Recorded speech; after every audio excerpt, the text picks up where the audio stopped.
Hello everybody, stream is live. Just gotta let people know that my stream is live.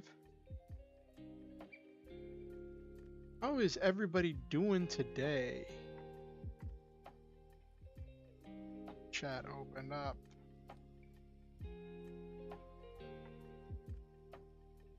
So, in case you hadn't noticed, we do have some different background music. No Silva yet, he's probably busy. They're probably busy.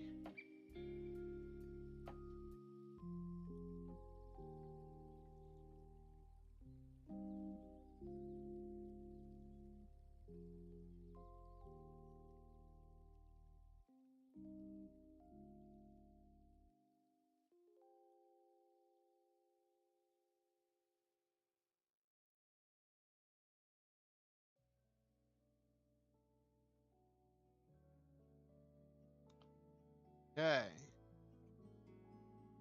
Let them know. Oh, I should let Discord know.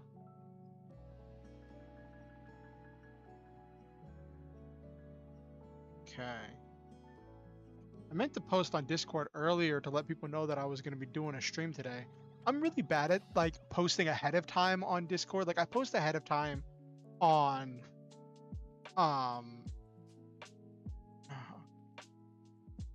I post ahead of time on Twitter, right? I post ahead of time on Twitter, but I don't get around to posting ahead of time on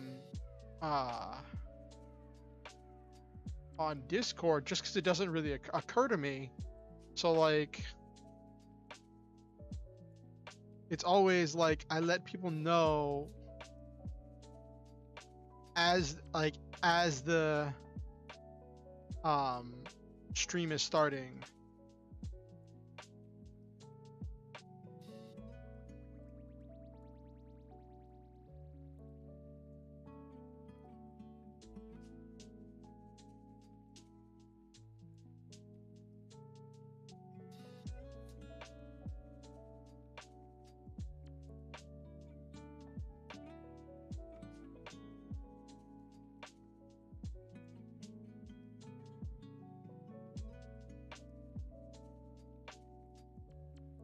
Okay, there we go.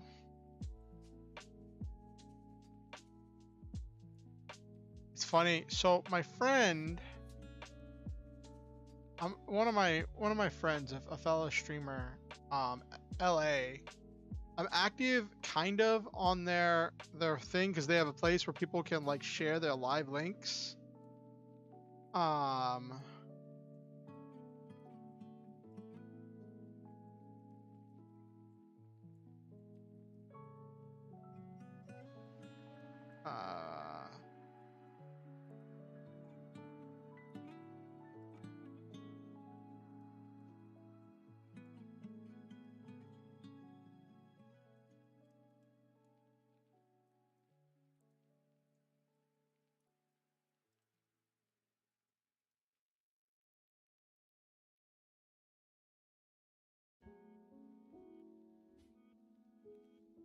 But I look at their live links and I see I'm the one who's like most consistently in their live links.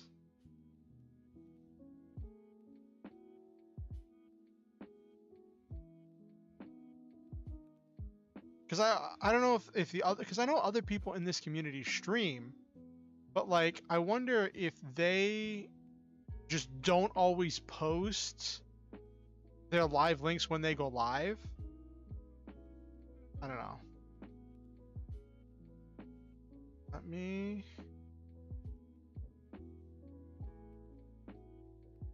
ding Silva.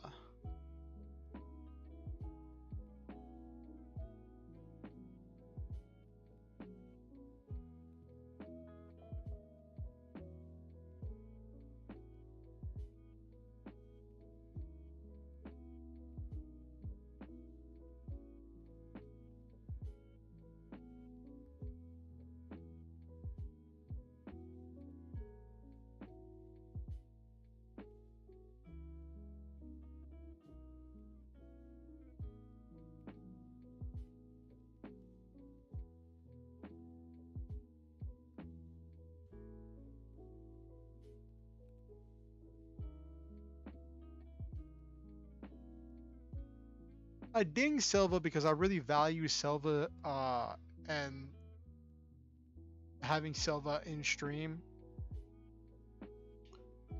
All right.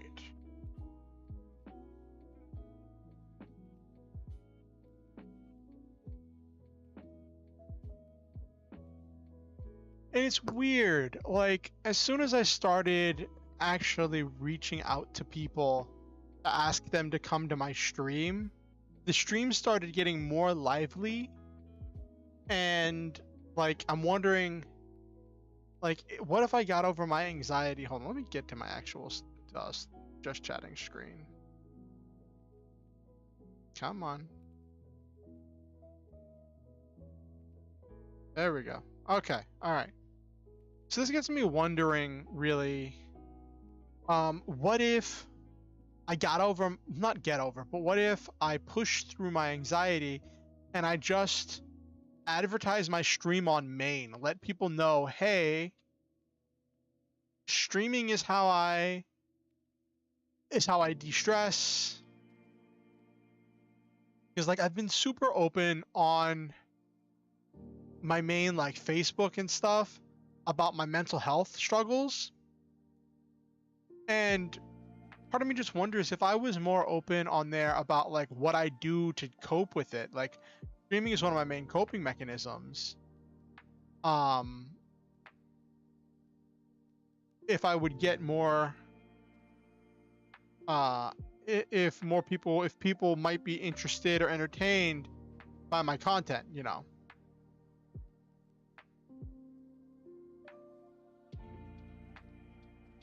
So today was interesting. It was the first day of school for my friend's kid. There was a whole bunch of stuff that happened with confusion with the bus schedules because because of the bus shortage or bus driver shortage. I don't think they have a shortage of physical buses. I think they just have a shortage of drivers. They've got bus drivers doing different routes, and there was some things that basically ended up with kids going to the wrong buildings. But that didn't really have anything to do with me, and I'm glad. Oh, I just got a message. Oh.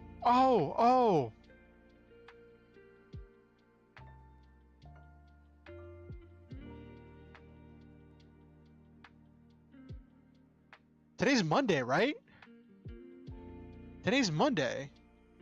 Silva just told me they're doing dungeon stuff. Oh, not Dungeons and Dragons. They're doing Final Fantasy XIV dungeons. Got it. Got it.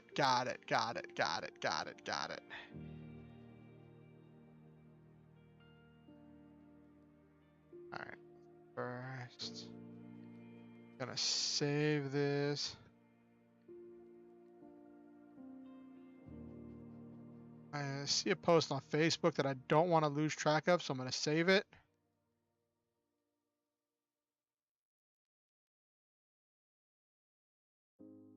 That was not the button I wanted.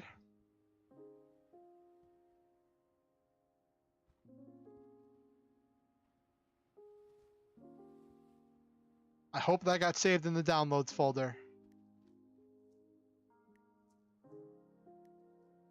I hope that got saved. Okay, yes, it did get saved in the downloads folder. Okay. I'll take a look at that meme later.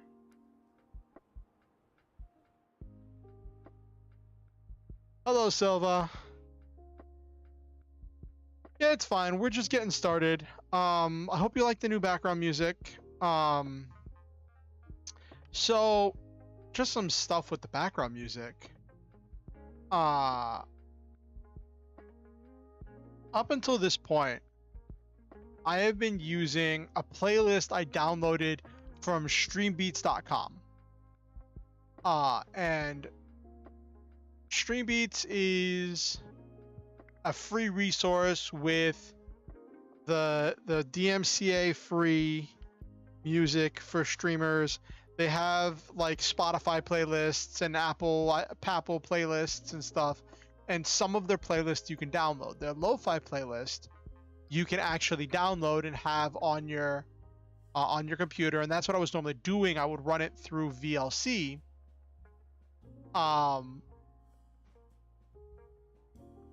I realized that, like, when I was doing this writing challenge, I realized that when I was writing on my own, like not for stream, I was popping open Lofi Girl,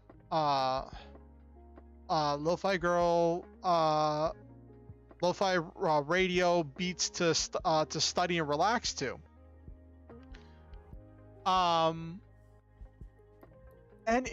After listening to the same Stream Beats playlist for so long, after listening to the same Stream Beats playlist for so long, it was kind of nice and kind of invigorating having a new playlist.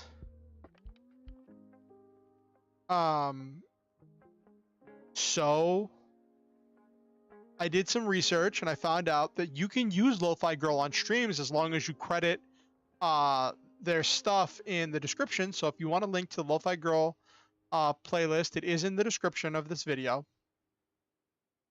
And the one other thing about running a Lofi Girl is I have to run it through YouTube, right? Which means I have to have Chrome open. And that can be a problem if I'm running a high demand game in which I need as much of my CPU available as possible. But worst case scenario, I will start running Lofi Girl through Opera GX, because you can control how much of your CPU Opera GX utilizes, so I can minimize it and have it only processing the load, only processing the actual sound. So that's probably what I'm gonna do.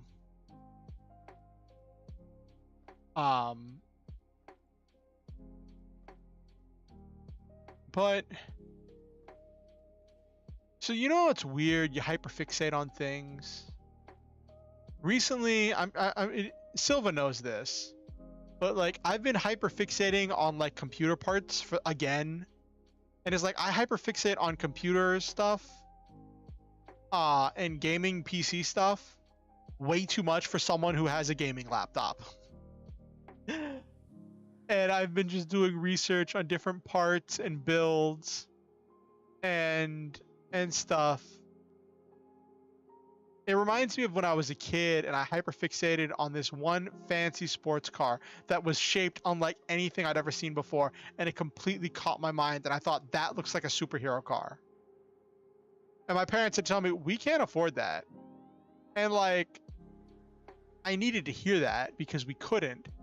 I was going to a private school that my parents were barely scraping together enough for me to go to, and I was surrounded by people that could have bought one in an instant. And so when I was talking about how cool the car looked, all my friends were like, are you going to get your parents to get it for you? And I realized for some of them, that would have been a thing that they could have just done. But I was just obsessed with the look of it. And I get like that whenever I get hyper fixated on things.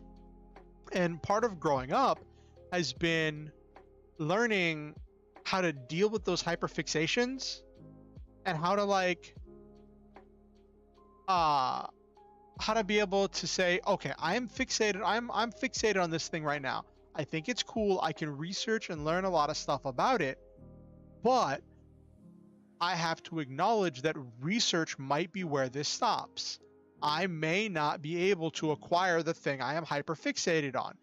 That is not and being able to understand that in a reality sense helped me a lot with stepping away from spending lots of money on things, especially when I was getting involved with card games. I think that's what finally eventually had me start to take a step back from card games, was I was able to tell myself, listen, I cannot afford to keep doing this.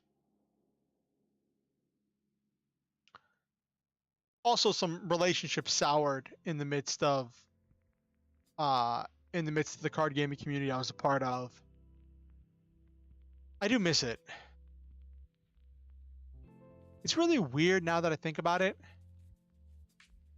there was once a time in my life in which going to my Monday night Cardfight Vanguard tournament was so important that I was telling possible job prospects that I needed Monday night off, because that gaming night of going to play Vanguard and memeing and just being essentially a chunin, whatever, the one where you're obsessed with your own delusions, because that's what Vanguard is. Vanguard is a bunch of chuny delusions. Hey Nekomaji, yes, Vanguard is a great game. But am I wrong, Nekomaji? Is not Vanguard essentially just a bunch of chuny delusions? Like, in lore and in gameplay, that's what's happening.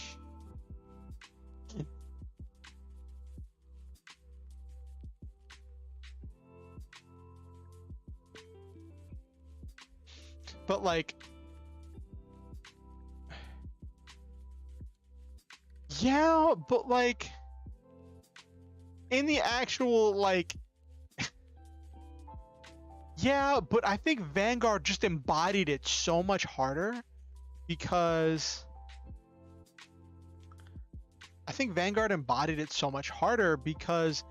that was like the lore of the show. Like, I used to be an avid watcher of the show, right? And in the lore of the show of Vanguard, it's literally, can my delusion defeat your delusion? They didn't even have holograms like Yu-Gi-Oh did. It was literally, they were fighting in their imaginations.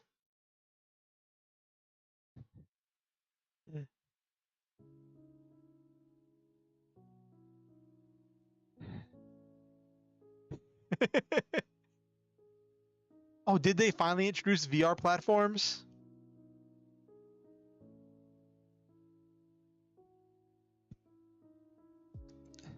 I haven't followed it in so long. I hardcore dropped off when they did the reboot.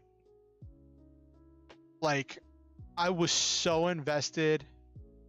Special gloves? Oh. I was so invested in the original series, and then they did the reboot when they started over, and it felt like an absolute betrayal, honestly. But like, it had to happen. G series was going too fast. It was too expensive. Was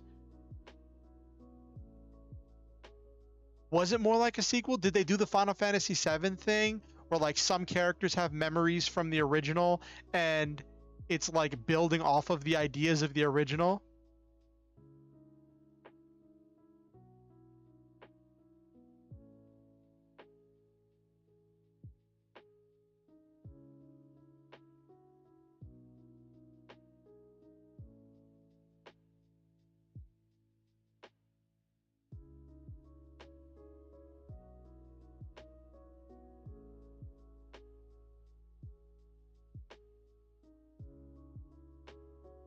Hmm. Okay, that makes sense. That makes sense. I told one of the people I'm living with about my story, and I gave like a really, really general overview. And he's like, you know what? We should write a Yu-Gi-Oh story.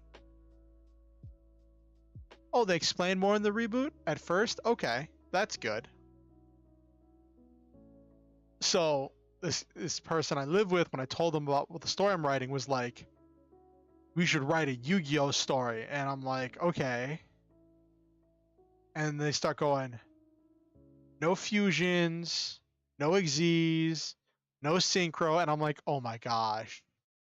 It's like, well, and some pendulums. And I'm like, and at first I'm just like, how are you going to include pendulums but nothing else?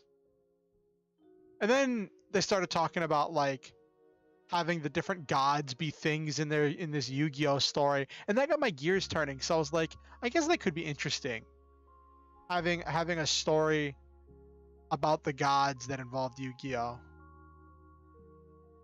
Yeah, I think those could be fun to do. I think I might do that more I think I might do that more as like a short side project, like a short story if I want to take a break from. Oh, you're working on one of those too? Okay. What card game are you working on the story for? Is it Yu-Gi-Oh or is it Vanguard? What is it?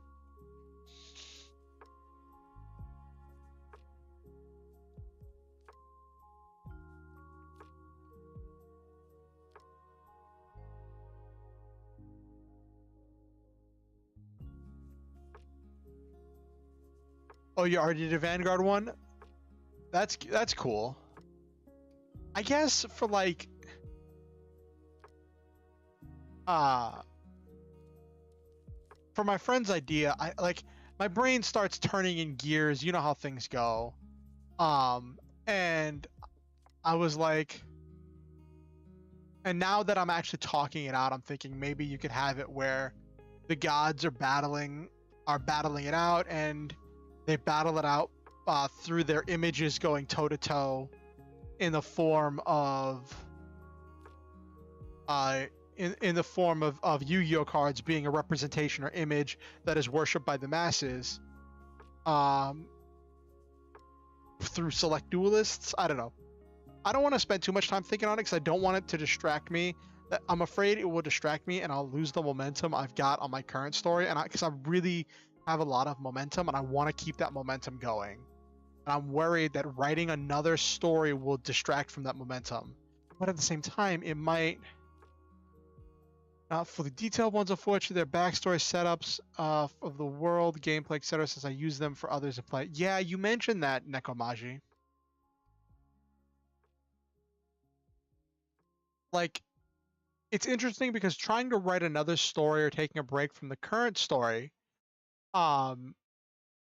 could make me lose momentum, lose my idea, lose my place, but it could also give me a chance to take a break and then come back to the story with fresh eyes in order to like edit properly and to write things that are just better writing.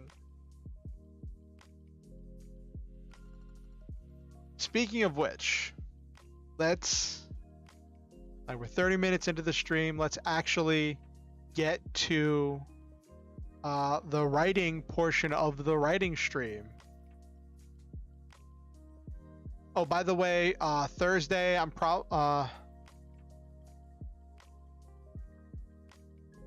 reading an arc for the show. Okay, that makes sense, Nekomaji. Also, how is the volume on the music? Is the music too loud or is it too quiet?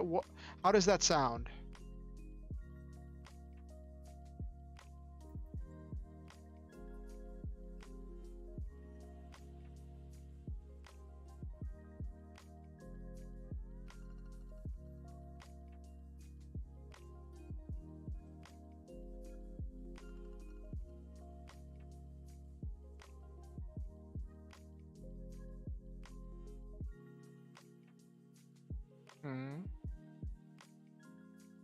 Can you hear the music?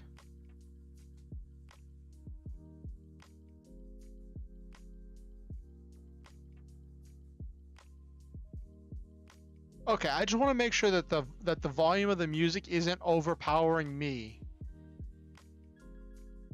I want to make sure you can still hear me.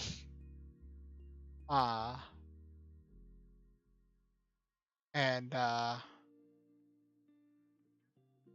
also make sure that you can still hear the music, because like I don't like the feel of dead space. That's not something you want as a streamer. Loud and clear. Okay, so you can still hear me. You can hear the music, right? I say as the music gets super quiet.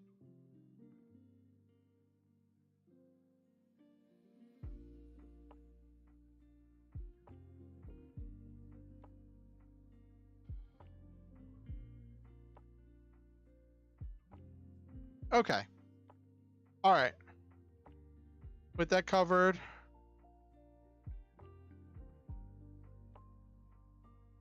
All right. That is not 667. Let me check what my current word count is. Yes. Let's check what the word count is.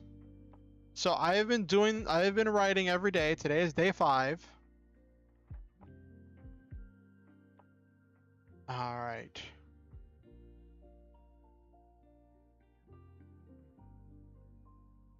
And I've had some pretty great. Is that the number? Yep.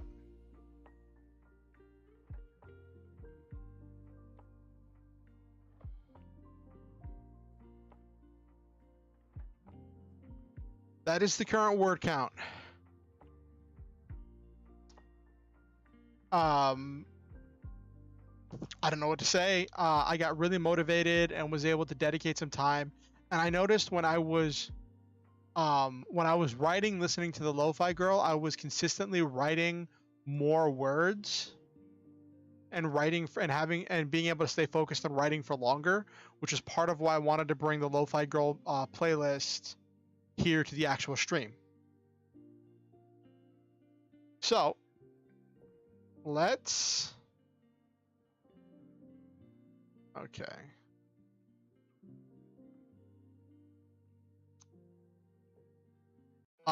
Let's have story time go, where I will read what I've done so far, and I guess we can build from there.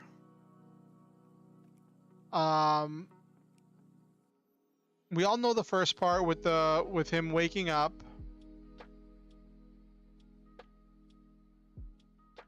We did him getting the call from his boss.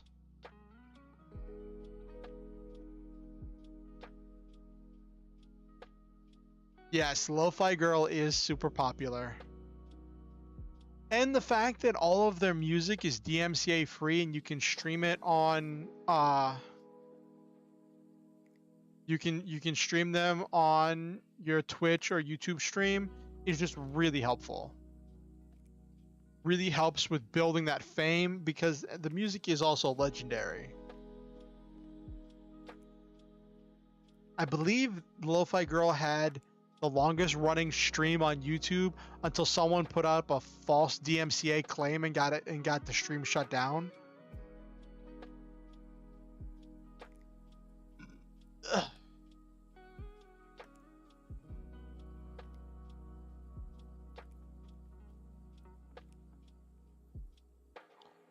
So, we introduce our protagonist, Hazel Adelia, who wakes up, sees in the newspaper about the apocalypse happening. He's shocked, doesn't know what to do, and in the middle of his shock, he gets a phone call from his boss telling him, "I don't care what the newspaper says, you better be into work on time." He placates his boss, claiming he wouldn't even dream of being late. Comes in and rides his bike into work, and I think from here on out is all new stuff. So this is a lot of reading. I didn't think about how long it would be to read this until I actually got here. It's all fun and games till you have to actually read what you wrote. But you know what? Let's go for it. Hazel arrived at Air Shippers, the air dock he worked out of, fairly quickly. As he was parking his bike in his personal parking spot, Harold approached him looking quite flustered and emotional. Jimothy and Jeremiah are refusing to come into work, citing of all things mental distress. He said that last part with absolute disdain. "Got it, boss," Hazel responds, trying to walk around Harold to get to his ship and get in the air. He cannot stand Harold and has promised himself he would find a new job every week for the last year. Anyhow, I had to split up their deliveries to everybody's ships. You have Jimothy's load to the Capitol building. Don't go causing trouble when you get there. Just drop your load and get back in the air. "Got it, boss," Hazel repeats as Harold keeps moving to stay in front of him. He doesn't care about the an extra delivery. He just wants to get in the air. He can feel his mind numbing over as Harold keeps talking. Got it, boss. Got it, boss. Is that all you can say? With that extra load, your ship will be overweight, so you fly careful and avoid any way station you see. The rules exist for a reason, and Harold is convinced that reason is to ruin his well-oiled machine of a business. He makes sure everyone knows it, and no one can comprehend how he hasn't been fined off the edge of the supercontinent yet. Finally getting around Harold, Hazel is able to get to the loading dock. He sees Fern Blaze, his best friend and longtime confidant. They've been friends since they were kids and have worked together since they got their first jobs. Harold tell you about the extra runs on everyone's routes? Fern asks, almost bursting with glee. Yes, and why are you so happy? The world is ending and we are at work. Why are you happy? That might be a little bit of repetition there, so I might go back and edit that. Hazel says back to her. She's known for seeing the upside of everything and for always being energetic and happy. This, however, is a bit too extreme of circumstances, at least for Hazel. I get 2 new stops. Do you know how long it has been since I had new stops? I get to meet new customers. We get to be the delivery that brightens their darkest day, she says with sparkles in her eyes. Hazel rolls his eyes and makes his way to his ship, the Griffin's Wing. It's a small transport ship, and its cargo hold is absolutely filled with supplies for his customers today. He counted himself lucky. His job paid well, and he got to come back to dock every night, and he owned his own ship. He had worked on larger ships before that traveled across the supercontinent and would be out for days and weeks at a time before coming back to their home dock. He quickly and efficiently performed his pre-flight checklist. Ballast with expanding air-absorbent moss? Check. Float sacks filled with hydrogen attached firmly to the bow, stern, and sides of the ship? Check. Sails? Check. Wings connected via a mechanism on the sides? Check. Motor to power the propellers at the back of the ship? Check. Algae vats to fuel the motor? Check. Dozens of other things, both small and big, Hazel checked off. His ship was in tip-top shape and was ready to fly. He signaled the dock manager and that he was ready to go and boarded his ship while he waited for the people to tow him outside the dock so he could lift off. He felt a sudden jolt as he was disconnected from the dock and the teams of people began to tow him out of the dock. Once outside, he pulled a lever on his helm and a flag went up signaling that he was ready.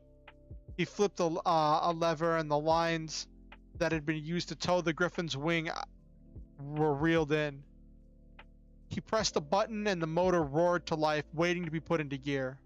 Pulling a knob, a hissing sound could be heard as the expanding air-absorbent moss was squeezed inside the ballasts, releasing air and lightening up the ship. As the ship slowly began to rise, he pressed a foot pedal, putting the motor into gear and turning the propellers and pushing the ship away from the dock in order to clear the way for the next person to leave the dock. I used dock multiple times in that sentence, and I might edit that. Anyway. So that was all something I wrote in one day, which came out really well. And then this next one was what I wrote yesterday, is this next part. Once he gets to his cruising height, he flips a switch and the sails unfurl, catching the wind and leading him forward. This is what he lives for, the freedom of the sky. With propellers at his back pushing him and his sails ahead of him pulling him, it felt like there was nowhere he couldn't go. Standing at his helm on the deck of his ship, nothing seemed impossible. Even if he didn't need to work to survive, Hazel would still probably be doing this. After checking to make sure he was on course, Hazel locks the helm on course. That's a misspelling. That's the wrong course. And grabs a spyglass. His spyglass has a wooden case with lenses made from special leaves that could magnify light. He searched the clouds for something impossible. He searched for a griffin.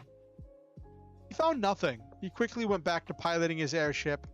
Not too long later, he was circling his first stop, signaling with flags that he was ready to land. Once he received the go-ahead from ground control, he opened his ballast and let the special moss inside begin to absorb air and expand. Their additional weight caused the ship to descend. Quickly and efficiently, like the professional he is, Hazel pulled into the outdoor air dock of his first stop, the clothing factory. As the stevedores unloaded the ship, a pair of managers came over to where Hazel was waiting. Stevedores is another word for dock worker. I didn't like saying dock worker over and over again, so I looked up another word for them, and the official word for them is stevedore, so I used that a few times. New words, yay!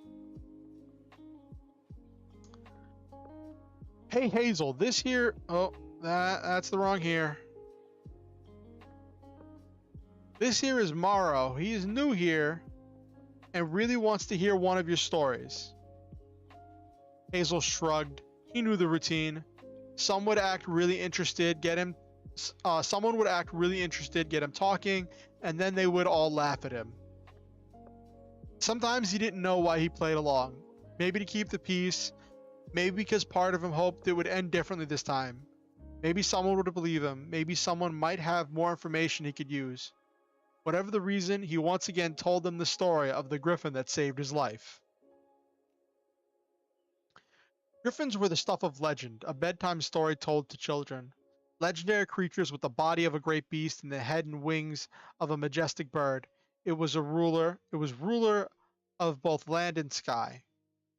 To everyone else, the griffin was only a legend, but to Hazel, griffins were a reality. As a child, his family was relocated for one of the social programs of Rosa Crucis, and their ship got caught in a bad storm. The pilot got turned around and didn't know which way to go. He started screaming if anyone could see the way out of the storm. Hazel desperately searched the skies for any hope of escaping the storm. He saw it, a majestic griffin. That way, he yelled frantically, hoping against hope that the griffin had come to lead them to safety. The pilot followed his lead and was quickly led out of the storm. When asked how he knew the way out, Hazel told them he saw a griffin and followed it. Everyone chuckled at the lucky kid following fairy tales. Everyone that Hazel told that story to laughed at him. But he knew they were real, and he was determined to become an airship pilot, to fly high enough and far enough to find a griffin and prove they were real.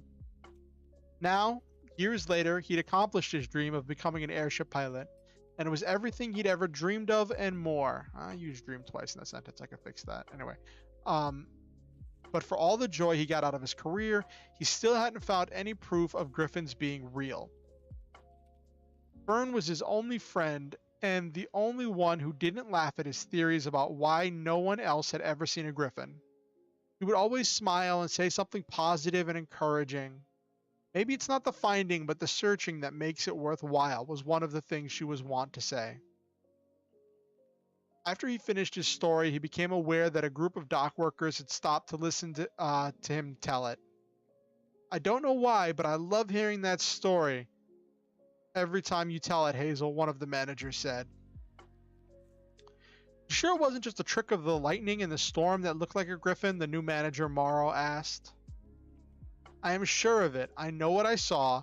If you ever see or hear anything about them, then please let me know, Hazel repeats, as he has done dozens of times before. As the story ends, the dock workers disperse and get back to their duties. The stop only takes a couple of hours with the efficient and capable stevedores. And in a flash, Hazel is back at the helm and once again lifting off into the vast sky of infinite possibility. Ooh, as this story gets longer, I'm probably not going to be able to read everything I've written since last stream, because that's just going to get insane. So I might start doing alternating reading and writing streams. And it occurred to me why you don't see writing streams, and that's because there's a really potent problem of people stealing ideas, and a lot of writers will be very careful with their writing and not show it to anyone until they've completed the transcript and had it copyrighted, in order to keep their ideas from being stolen. Just because that's part of the problem with trying to get things published, is somebody somebody else might take your idea and do it better. And I don't have the heart to be that secretive. And I'm hoping to be someone who shares ideas and collectively builds powerful stories. Anyway, so that's what we got so far. At this point, Hazel's completed his first stop. And he's flying off into the sky. One of the things I did with this part, so at first I wrote up here when it said he searched for a griffin, I wrote the whole griffin story right there as exposition. And I realized I didn't like that. I'm trying to avoid having massive exposition dumps. So I wrote this part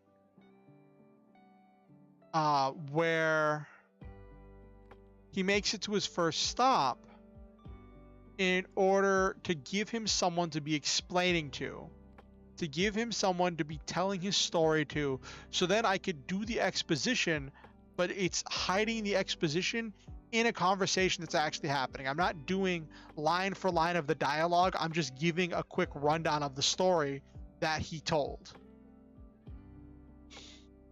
And I'm hoping that that makes it easier to read and more entertaining. That's what I'm hoping. Anyway, now I gotta figure out what to do next. One thing I also did a little research on.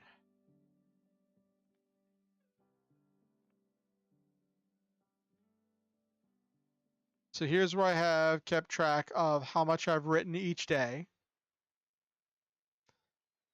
Now, I did some research on how long chapters can be in a novel.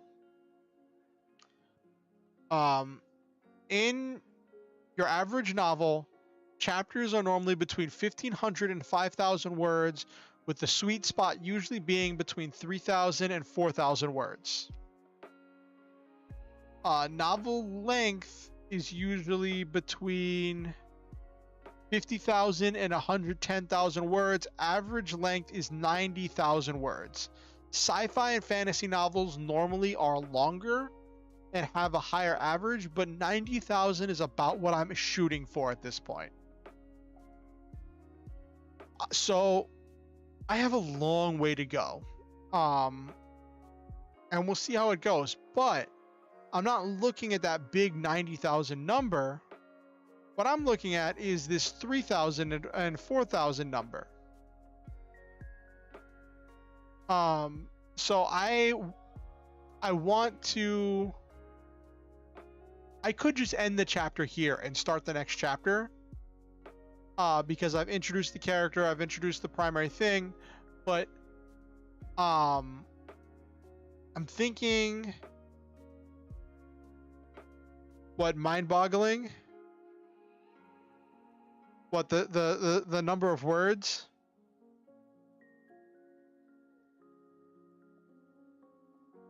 Yeah, the number of words can be daunting. That's why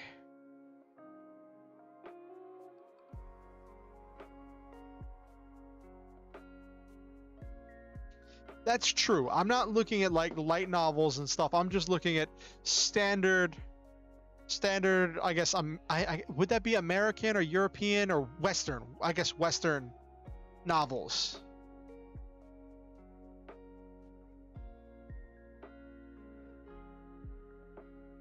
And I realized that, like, I cannot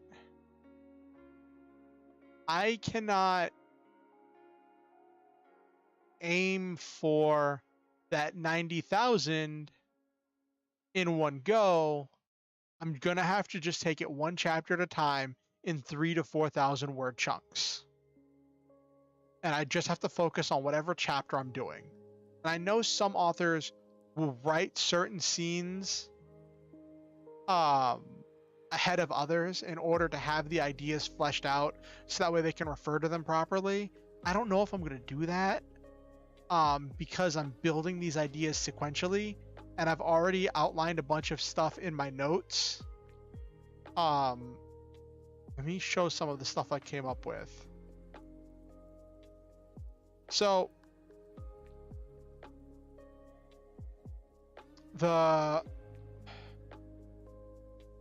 I came up with a bunch of stuff for the airships. I don't know if you saw some of what I did. I found out that some researchers have been able to produce hydrogen using regular garden plants, albeit those plants were producing hydrogen via breaking down pollutants and toxic materials that they absorbed from the ground.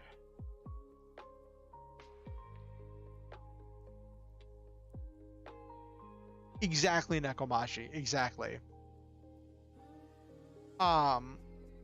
So that gave me the idea that plants could be used through different processes to make different gases or chemicals. Plants could be used to just produce these chemicals. So in this instance, how the airships work is they have these float sacks that are made of cotton reinforced with hardened vines and packed leaves to be made airtight, right? They're almost airtight. They do lose air somewhat, but they're as close to airtight as you're going to get with this technology. And they get filled with condensed hydrogen. Well, not condensed, because condensing hydrogen would just defy the entire point. But they get inflated with hydrogen, which makes them lighter than air. And then these float sacks are then affixed around the sides and the stern and the bow of the ship. I actually had to research like the parts of a ship, which shouldn't be that surprising considering I'm writing a story about airships. So there are these hydrogen-filled sacks that help the boat float. Now, I am aware of the fact that there is no way that just having sacks built of hydrogen around the edges of the boat would allow the boat to fly. There's some kind of suspension of disbelief here that the boat is just that light, even though this one's carrying cargo, and you know, we just take it as we can get it, you know.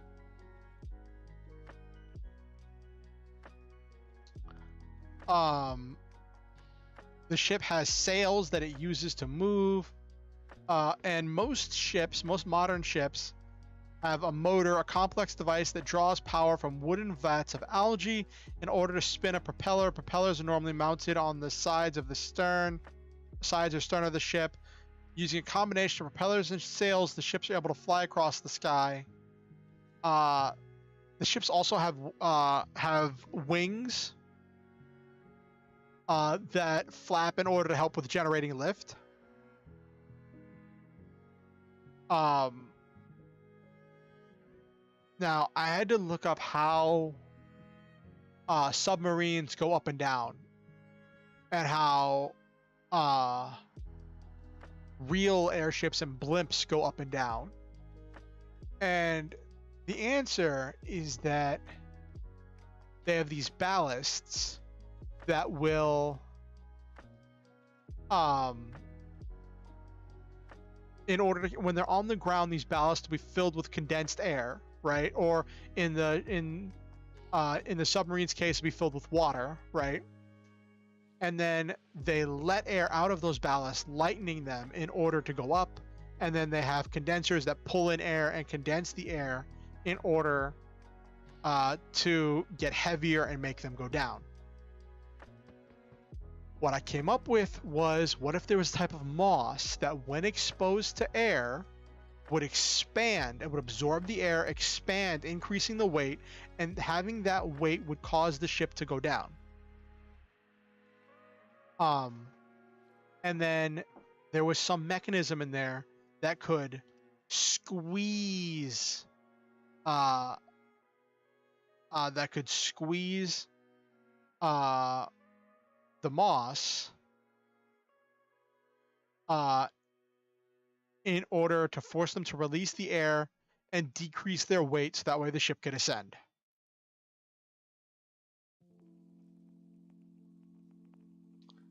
Every airship has a garden in the center of the ship used for growing replacement parts as needed and to generate additional hydrogen as needed to fill empty float sacks.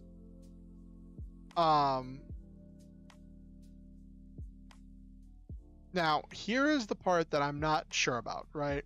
This part is what I'm not sure about. Depending on the complexity or size of the ship, it can be crewed by as few as one person for small ships, usually used for local transports, to dozens of people for the massive ships that travel across the continent. I wanted to reinforce that this is a pilot of a small ship, like essentially a dinghy. This is not a big, massive cargo ship that's traveling. Like, this is not a semi-tractor that's traveling across the country. This is a box truck that's making localized deliveries.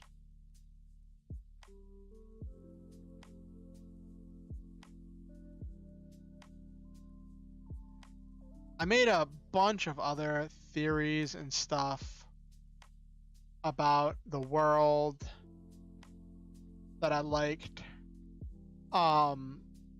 That's a bunch of the new technology that was developed uses vats of algae for power. The algae consumes fertilizer to be grown, so it becomes a drain on the limited fertilizer production capacity. But it enables new kinds of materials, like factories are being built. I was thinking like Industrial Revolution kind of things, with new materials and things being constructed that last longer.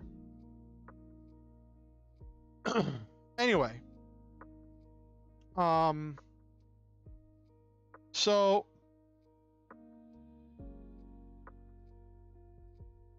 the idea politically is that the Rosa Crucis Party introduced money to the society that had abandoned money, right, into a post-scarcity society, and said almost everyone has jobs anyway. Now everyone has to get jobs, because they attached a monetary cost to fertilizer. So you need money to buy it, and also it's so expensive that it's just cheaper to buy completed finished products being made by businesses than to grow the products yourself. So then society moves from a self-sufficient, very simplistic society to a more complex, interdependent society that is now relying on this network of businesses and supply and demand.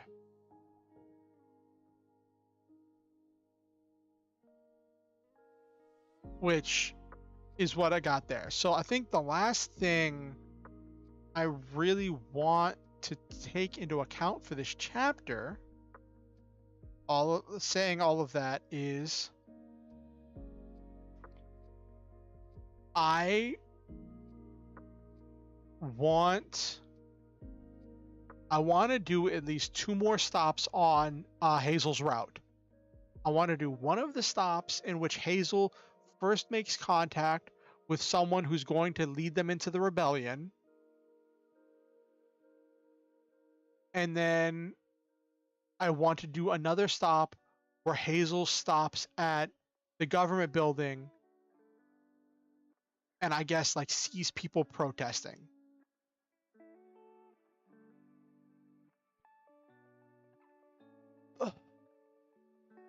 And feels that seed in rebellion within him start to take root and beginning to grow. So those are the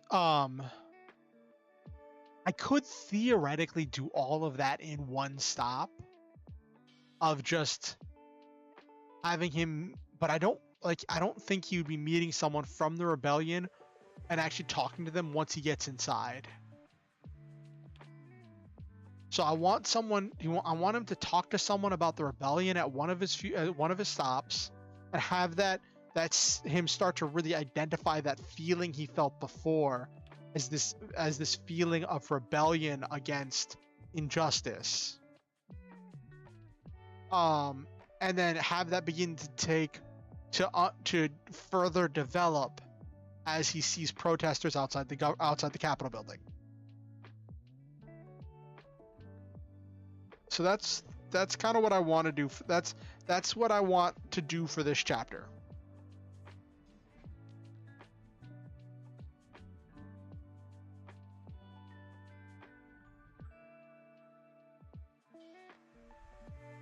So let's get started. Okay.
Okay, Hazel completes most of his stops smoothly and efficiently, nothing unusual. His customers seem more grateful to see him than usual, but overall, it feels like business as usual.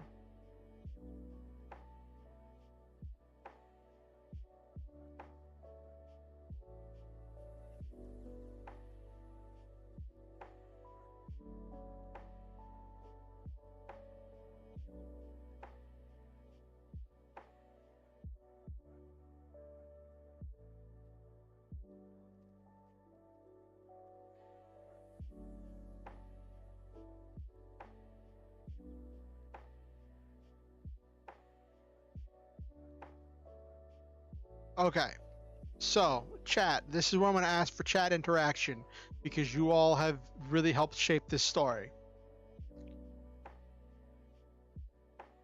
What type of business should he be making a delivery to when he meets one of the dock workers or one of the dock managers or one of the business managers that is secretly working for the rebellion, that starts giving him a recruitment speech? What type of business should he be at? Like, I could do a random business generator. Like, I could do a random.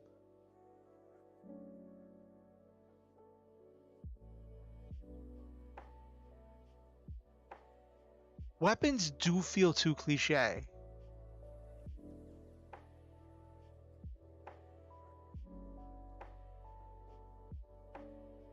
So I've already described him making a stop at a clothing store. Yeah, food could work. If there's anyone I ever thought would be willing to throw down and overthrow a tyrannical leader, it was probably people in the food service industry. They've seen enough stuff that nothing would faze them. Coffee bean delivery.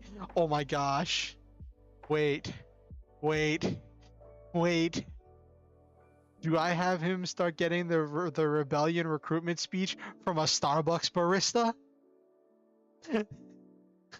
He already did a clothing supplies run. That was the one where he told the story about the Griffin.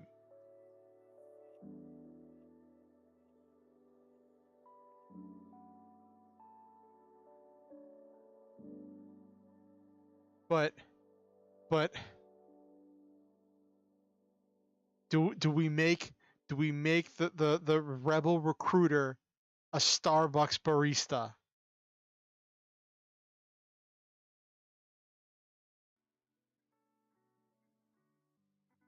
Hmm.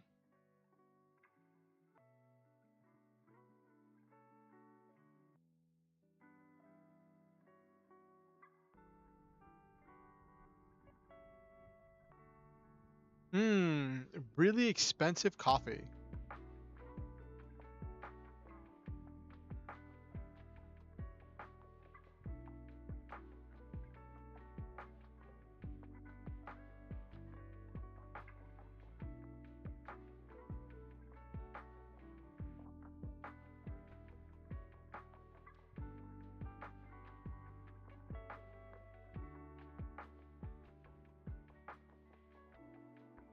Uh. So I just what? I thought this was just a meme for a movie. I didn't realize, or at least I didn't remember that it was a real thing.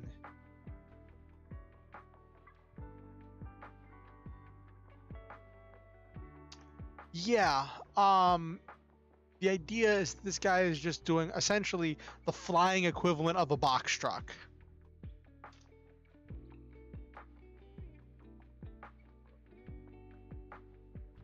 Um,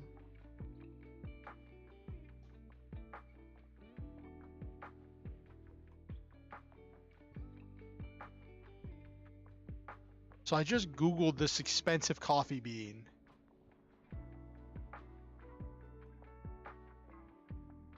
And the world's most expensive coffee bean is made from partially digested coffee beans that are harvested from the poop of some animal. And I remember learning about this somewhere. It was like a plot point in a movie or something. And it feels really familiar. So I think I knew about this before, but I don't remember it. But I don't remember ever really thinking about it. But yeah, the type of coffee bean is not super important.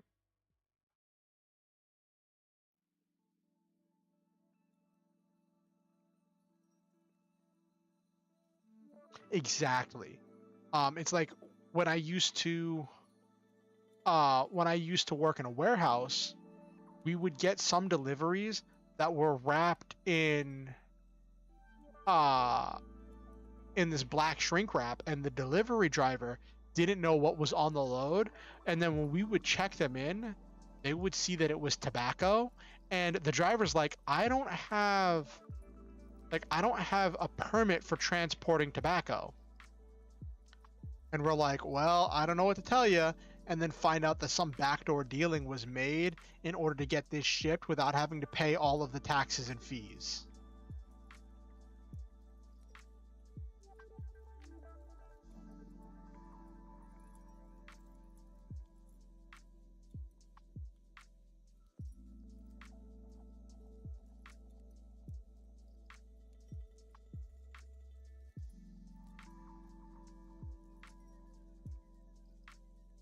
So what do we call our Starbucks? Our gourmet coffee shop. I could just go to like a random name generator. I could just do that.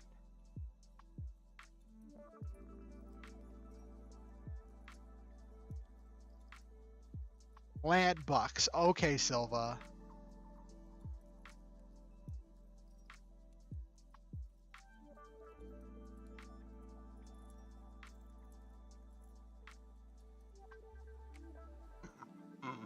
Ugh.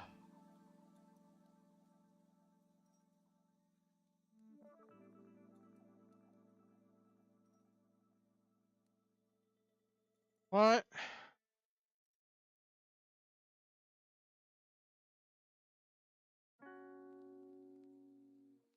Green rock. For a plant-based society that doesn't use rocks for things, that could have some value.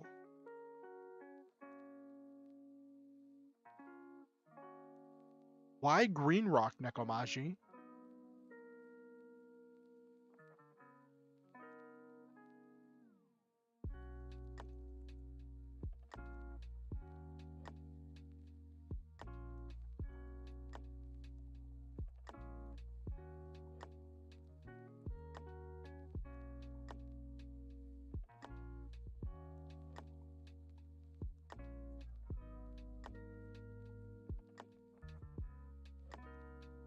Oh, is that actually a business?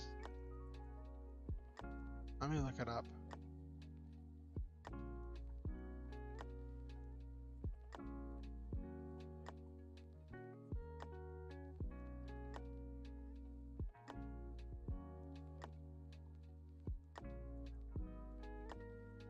There's a lot of different green rocks.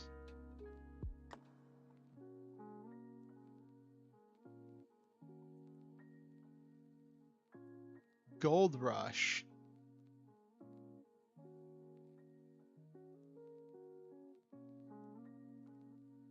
uh,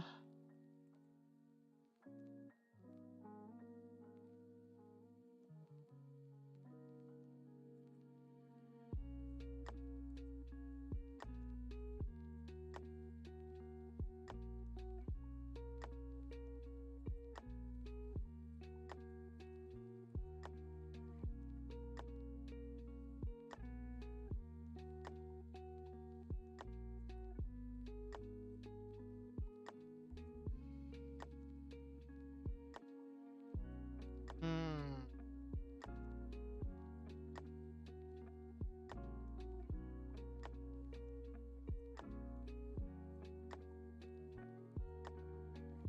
Huh, that could be interesting.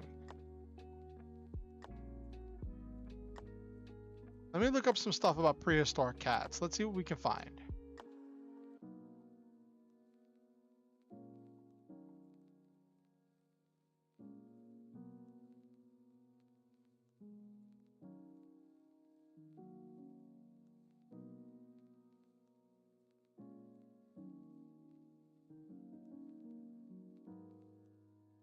Uh,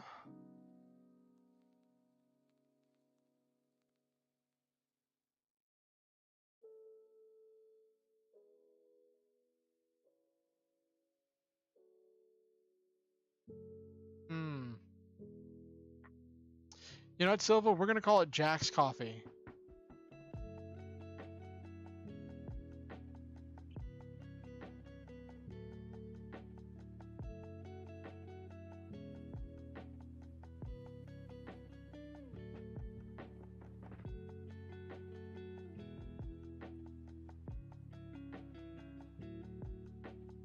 Or, ooh, you got me thinking. You've got me thinking.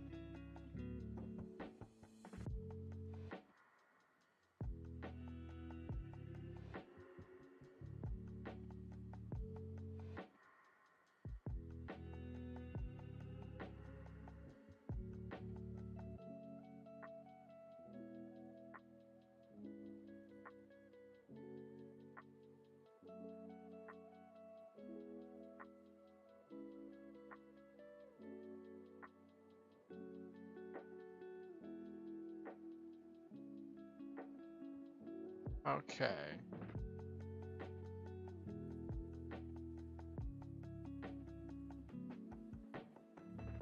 Okay, so since we're doing Latin names, what fancy name did you have, Nekomaji? I'm still open for it. I'm still open for it. I'm running with an idea.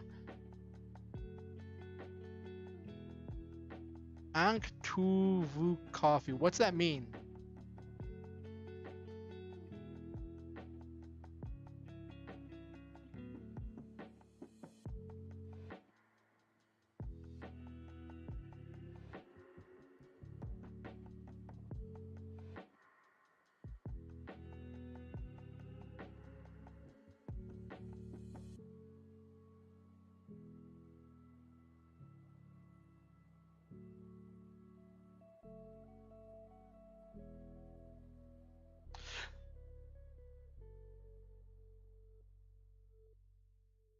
So,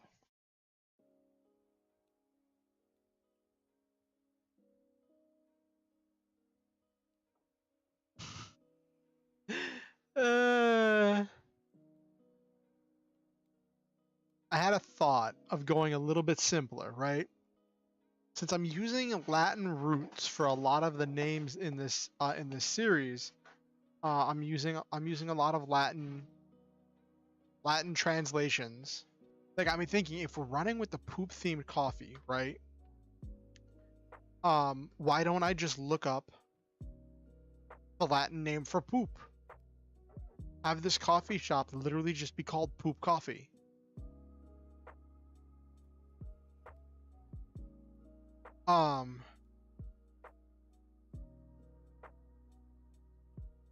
That's hilarious, Nekomaji. So I was looking at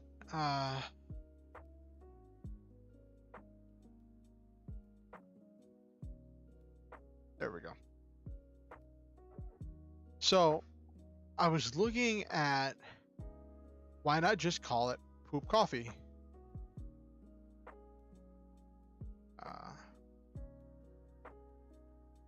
And so I Googled it. Theax is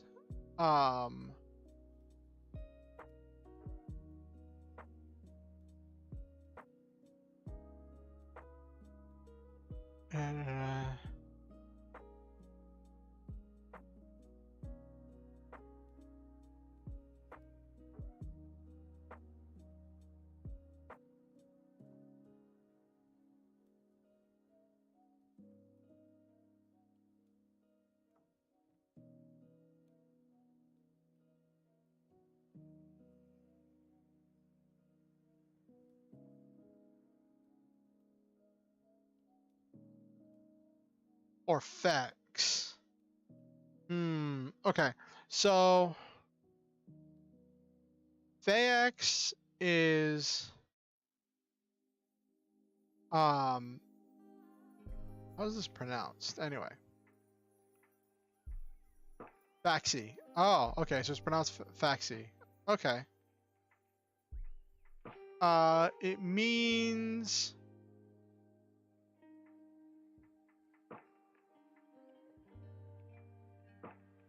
okay, Silva. I definitely appreciate you tuning in, though. It does mean a lot to me. I hope you're having fun with your dungeon. So, Theax in Latin means sediment or dregs of liquids, salt of tartar, brine used for pickling, rouge as makeup, or it can also mean, it can be used figuratively to mean scum, the dregs of humanity, or it can be used to mean grout, the mixture of malts and other ingredients used to make the grain bill and resulting mash in the brewing process. Oh, so something used in making beer. So this word has a lot of uses depending on where you look at it, I guess, in the timeline. But I'm thinking if it means sediment or dregs, that's like, what better place to have our main character run into a rebellion recruiter than a place that's literally just called the scum of humanity.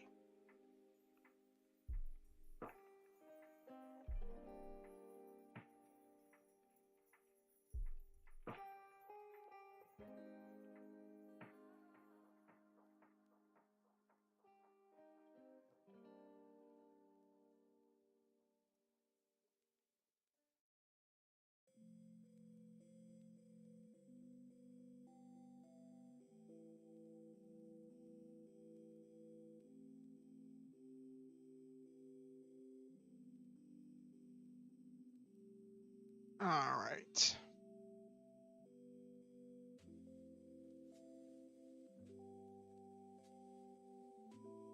Gonna add it. Oh, what'd you come up with, Nekomaji?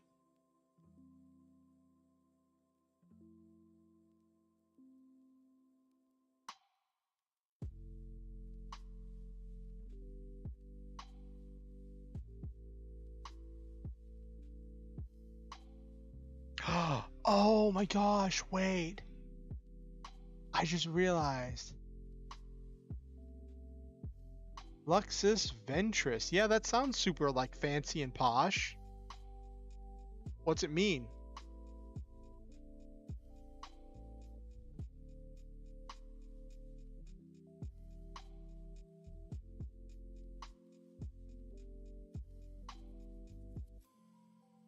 Diarrhea. Oh my gosh. That's hilarious. So, follow me on this. I just realized the Phaeax coffee, being one of the Latin roots for excrement, right? Works for a double meaning. If this place that serves this bougie coffee made from excrement is also some kind of hub for the rebellion, so you have these rebels that drink this super expensive coffee but are still the dregs of humanity.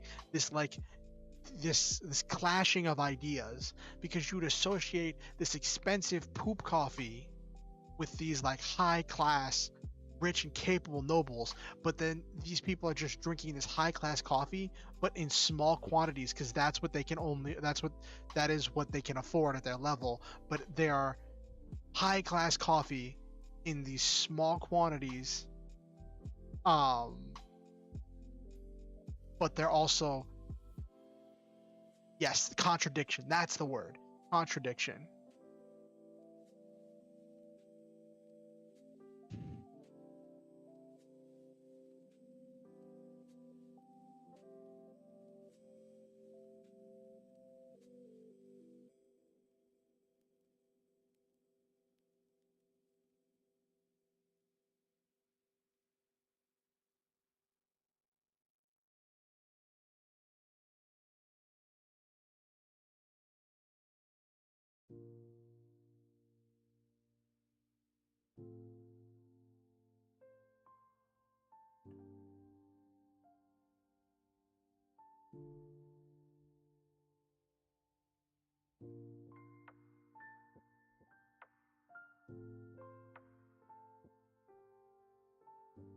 What? Oh my gosh. Is there some weird side effect, Nekomaji?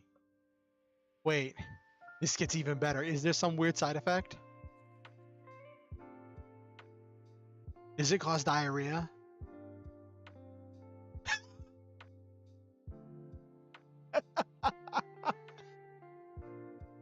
Wait. So, what you're telling me is the rebel base is filled with large quantities of flatulence.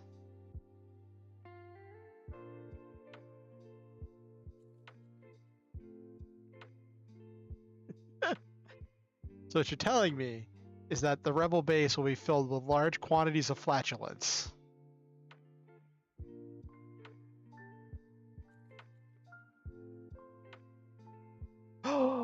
What if that's how they tell if someone's a spy? If it's how they know if someone's a government spy, because they don't fart.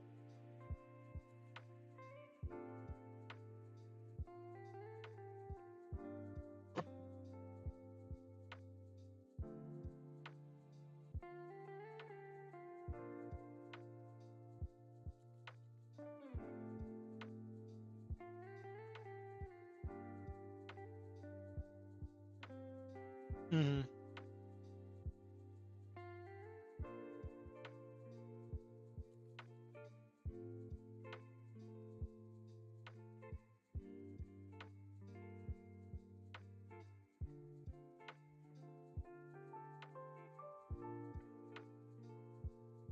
But see, what's funny, right, is like this small coffee shop that specializes in this beans have to buy their beans from a manufacturer, so because they like Starbucks doesn't make its own beans, it buys beans from other places.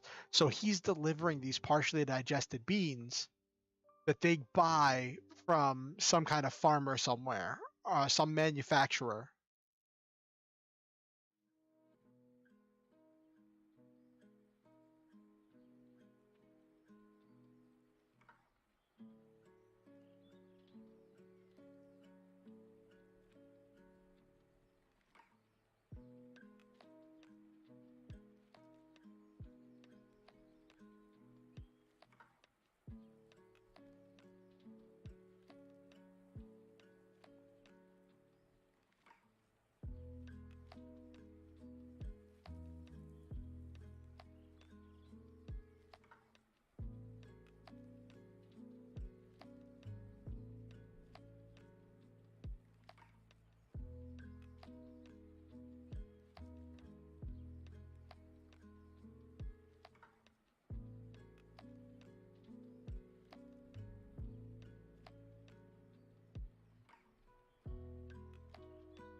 I misspelled exorbitantly.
Okay, so here's what we got.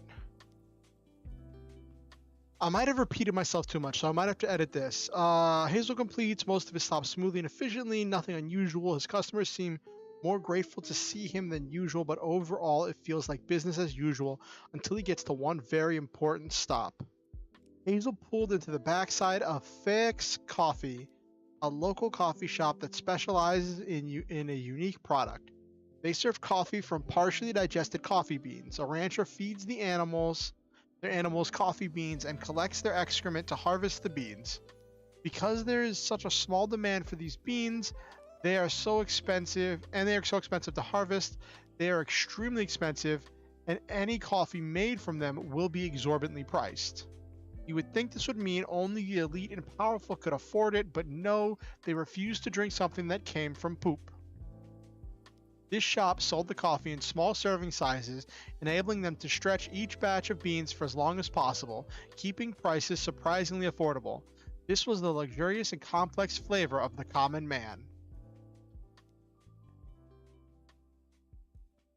Alright, let me see what my word count is.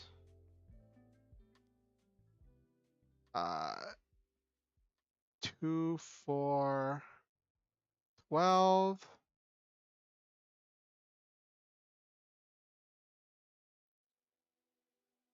So my goal is to get 244. So I need at least like 30 more words.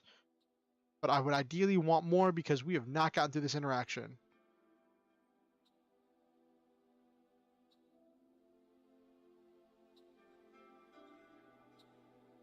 Okay.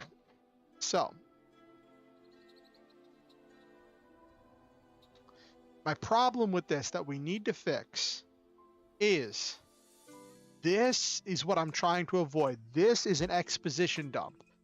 Exposition dumps work great whenever you're doing a tabletop RPG and you're telling your players what they found from their perception check. It does not work nearly as well whenever you're having readers read it.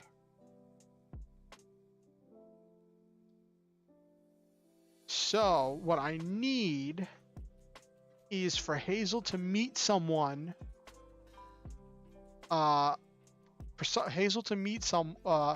To have the package come off, but they're in a black wrap.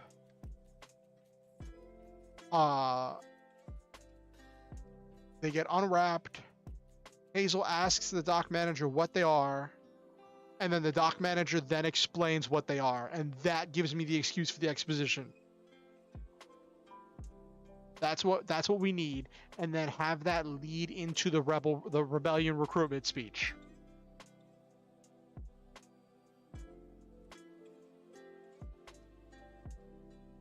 Okay.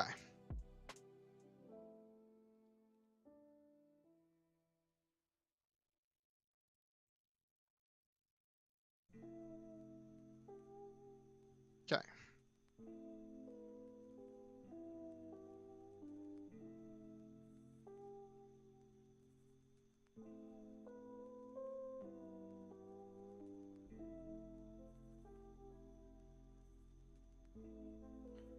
What was the person I named?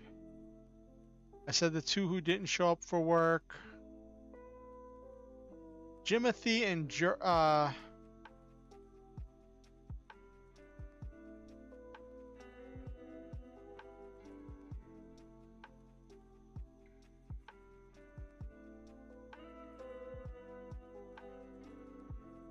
let's edit this a little bit.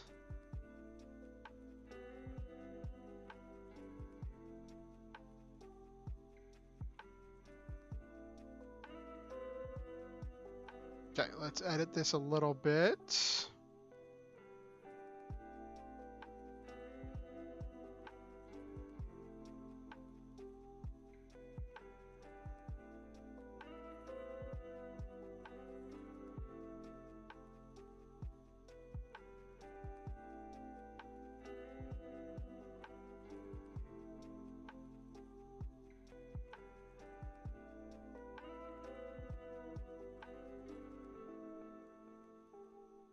You have one from Jeremiah, and you have Jimothy's load to the Capitol building. Don't go causing any trouble.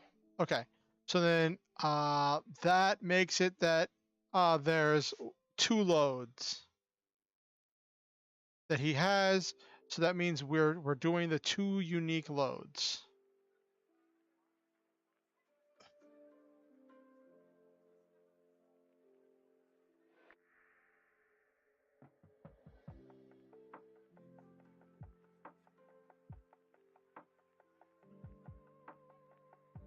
Okay. This is the one from Jeremiah.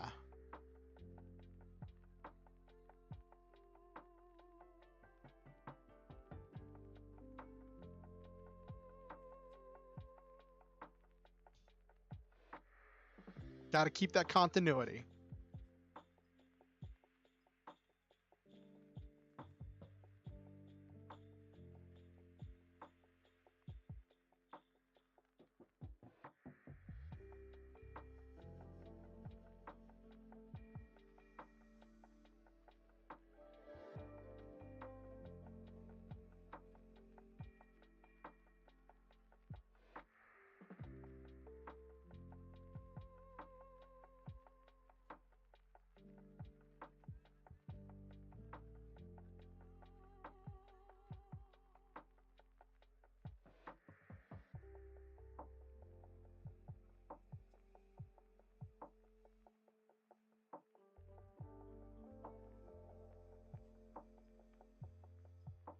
We'll say thick black vines.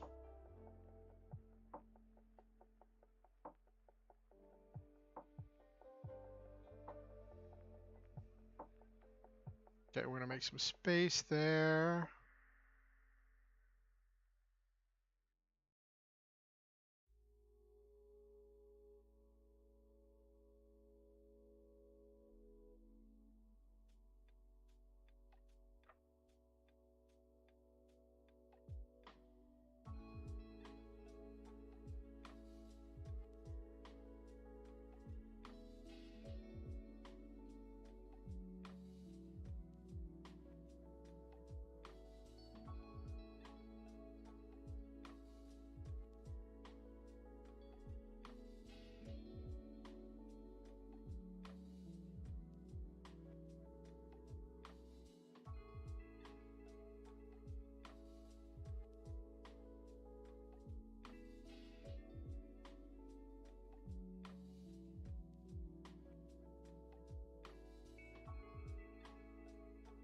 Some kind of fancy coffee beans.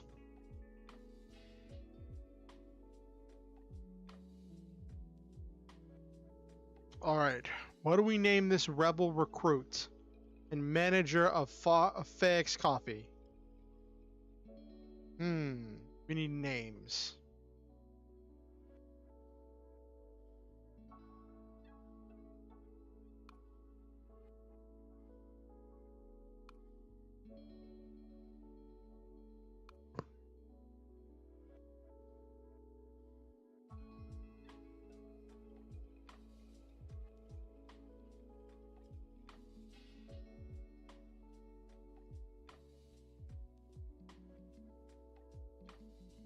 Oh, Nekomaji, you've got something for me. I know you always do.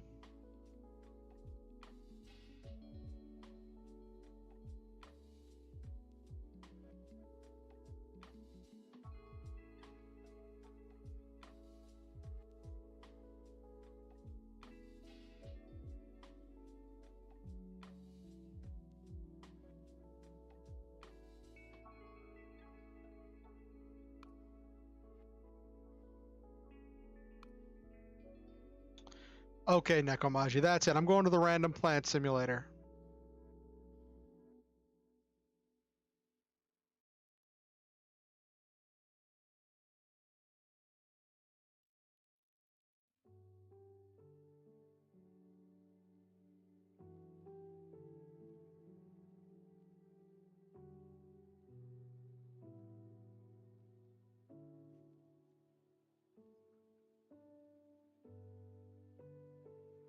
It's weird. I have to have it open to Twitter in order to open Chrome and have it appear because that's what it's set to in my OBS. Let's go to the random.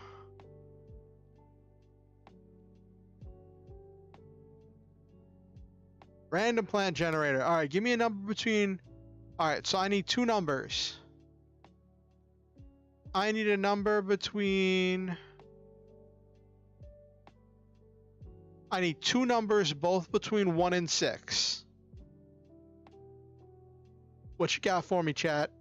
Two numbers.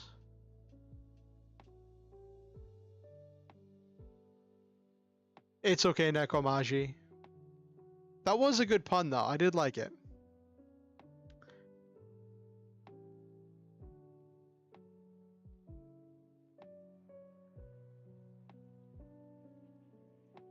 I said between 1 and 6.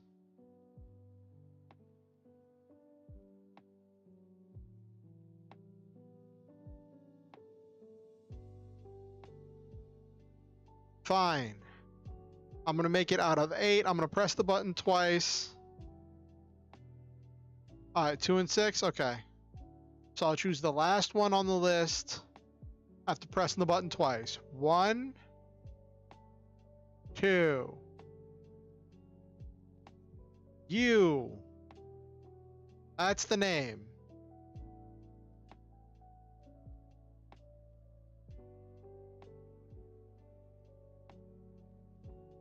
I could have swore I saw you something earlier. Hold on, let me press this one more time. Okay, so it's not stuck or anything. All right, cool.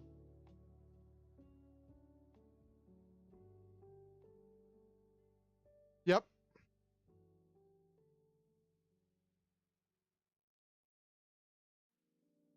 Yep.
don't actually know what this coffee tastes like, so I'm just running with it, saying it's got some complex and rich flavor.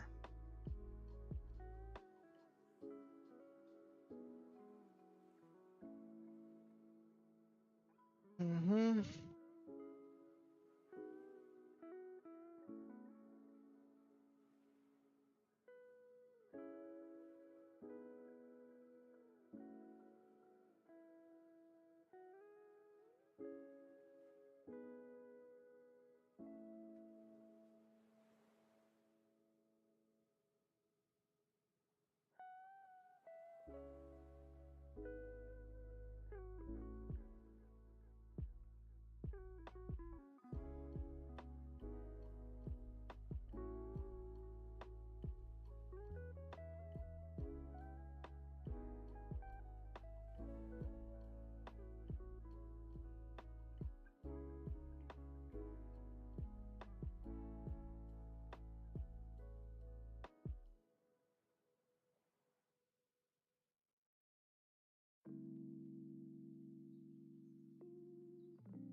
Mm.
Oh, chat. I just had a thought.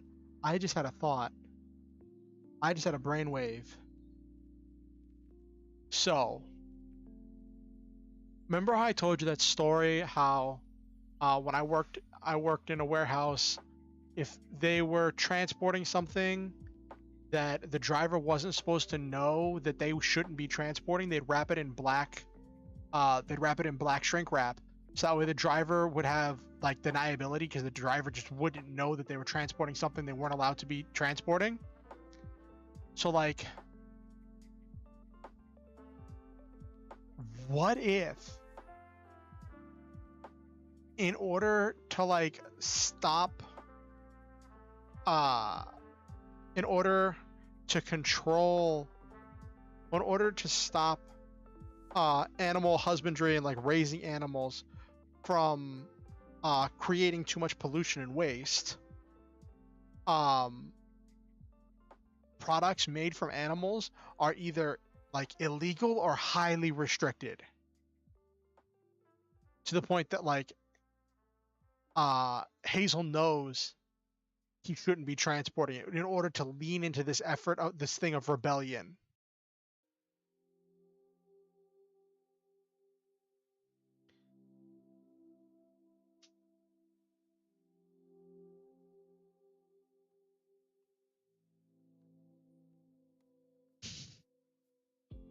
All according to Keikaku. Yes, Nekomashi.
Yes, it's all coming together, Nekomaji. It's all coming together.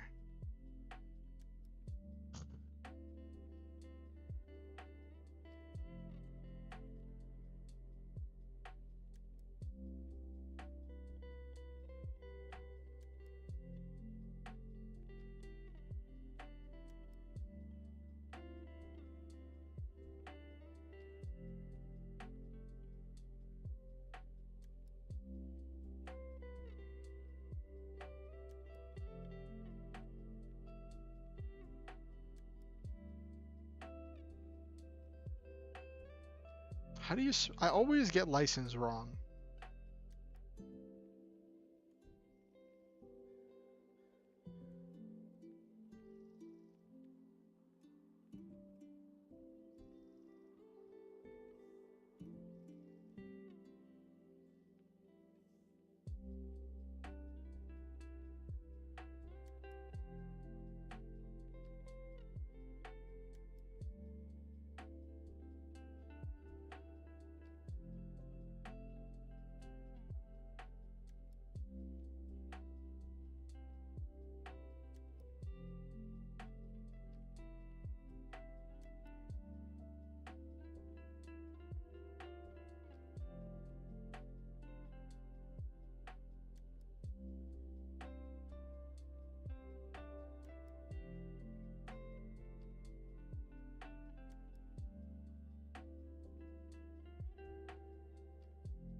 Yes, Silva, note. Keikaku means plan.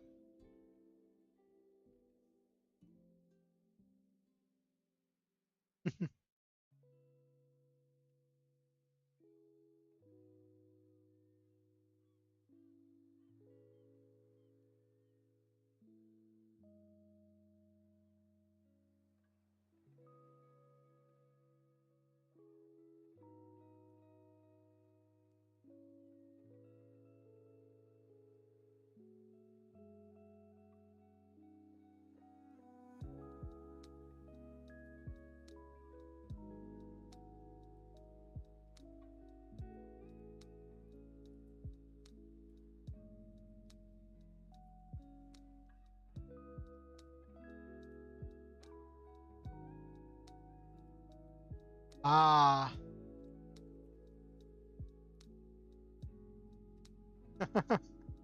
That's an interesting way.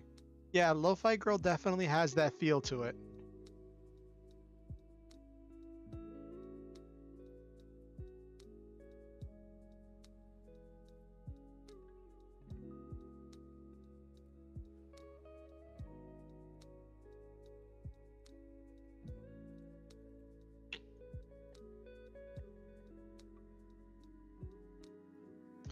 Yes, but as far as I know, there are no teas made out of partially digested tea leaves.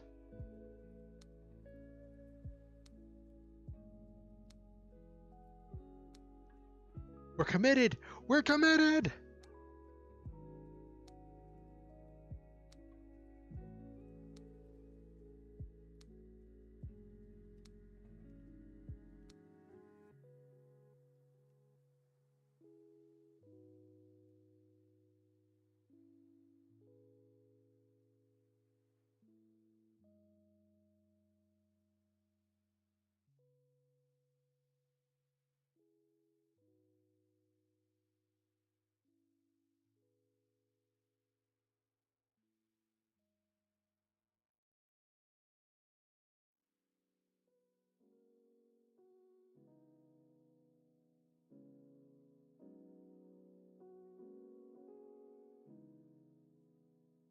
Mm-hmm.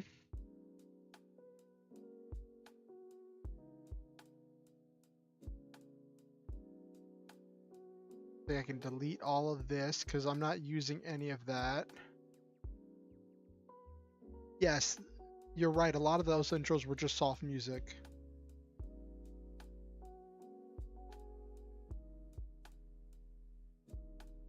Also, we're probably going to be going a little bit later than normal tonight just because I'm finally starting to hit a groove. Ah.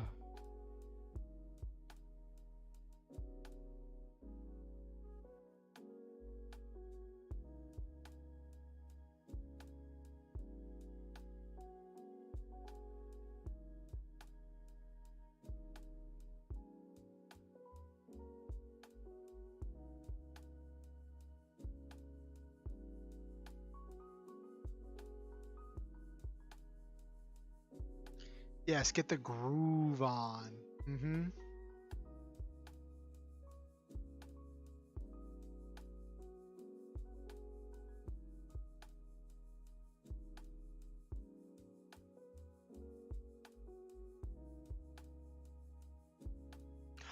Oh, oh. Okay. All right. All this is all falling into the all according to Keikaku, right? Right. This is falling into the all according to Keikaku. Um,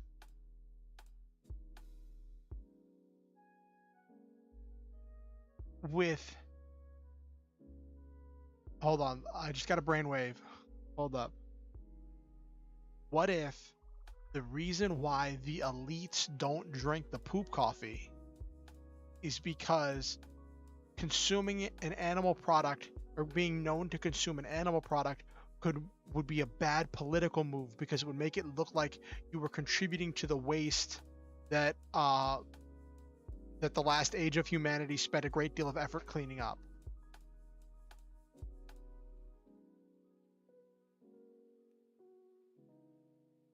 So no amount of coffee is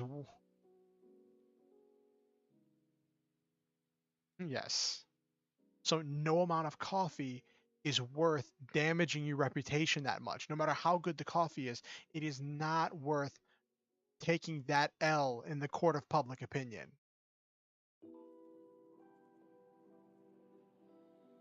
Yes.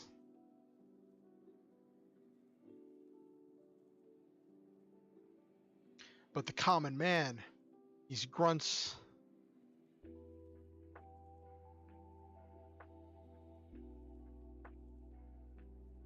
they're all about rebellion, which makes the poop coffee the drink of the rebellion. Which means that all the rebels fart.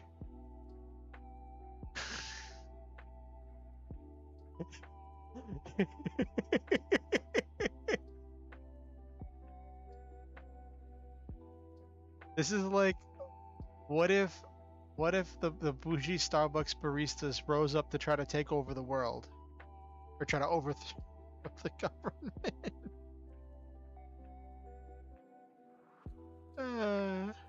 It's not even Starbucks baristas. It's the bougie mom and pop shops that have all of the super expensive, hard to get stuff that Starbucks would never even dream of selling because it's so niche.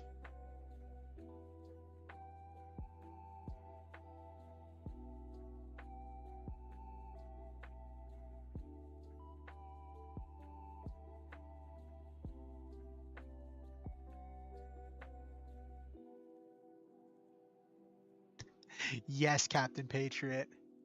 Or inversely, if everyone in the rebellion farts, then you can tell if someone's not farting that they're obviously not a rebel because they haven't been drinking the coffee.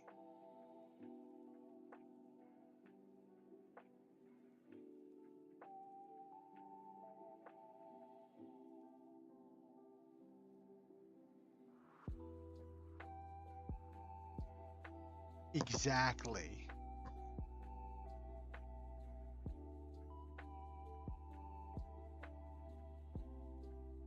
Oh, Nekomaji, you got it.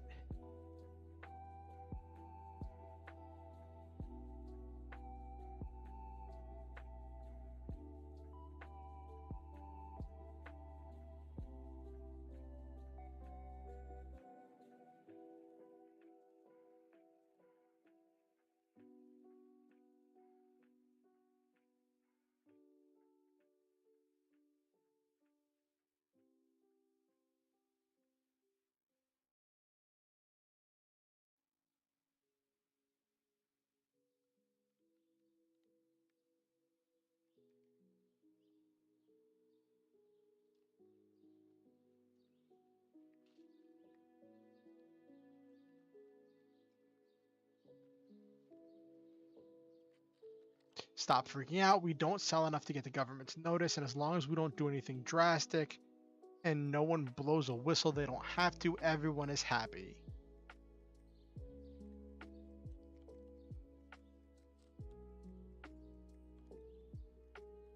You all didn't hear it, but I just farted. Just, you know, in solidarity with the rebellion.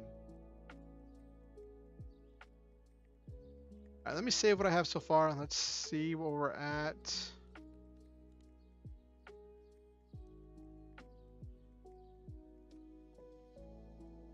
Oh yeah, we're definitely over the 200, but we're not done with the scene. I don't want to end it right here in the middle.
feel like I feel like I've slid off course here.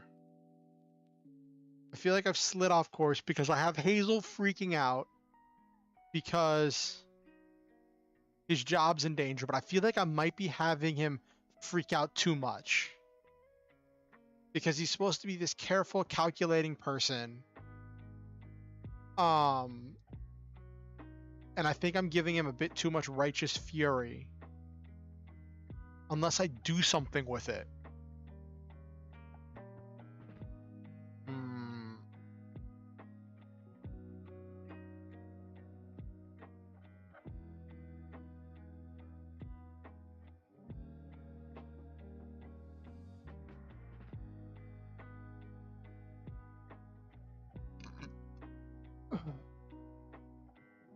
So what if...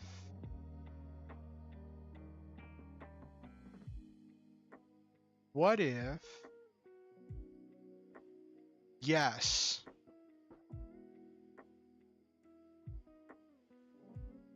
What if I make this an internal monologue? So if I make this an internal monologue,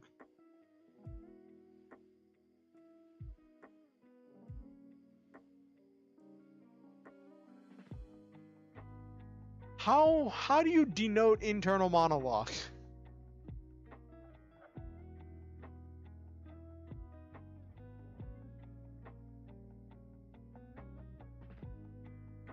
Because I remember in the fan fiction days, you would just use the whatchamacallit, the star, the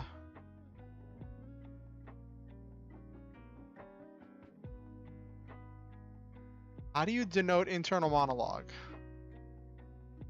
I remember in the olden days you would just put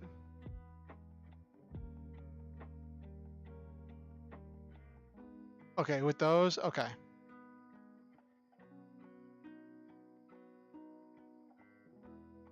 Italic font. Okay.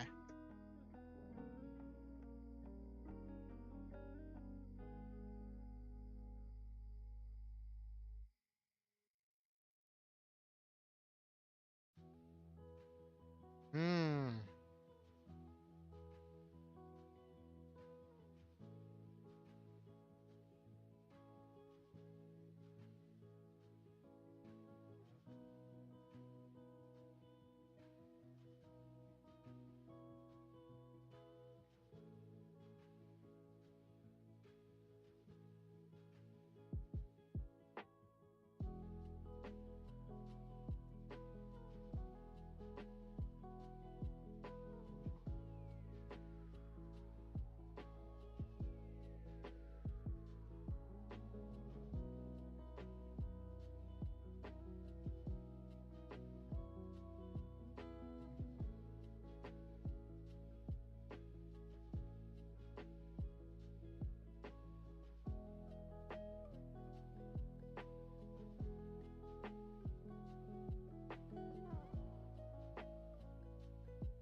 Mm-hmm.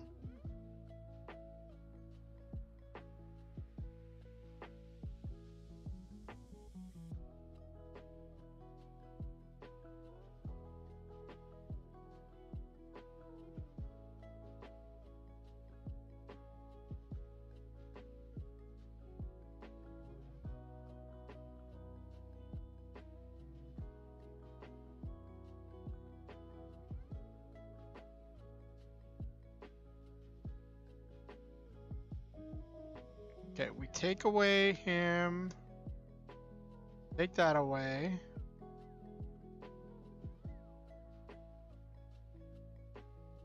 Okay, so by taking that away,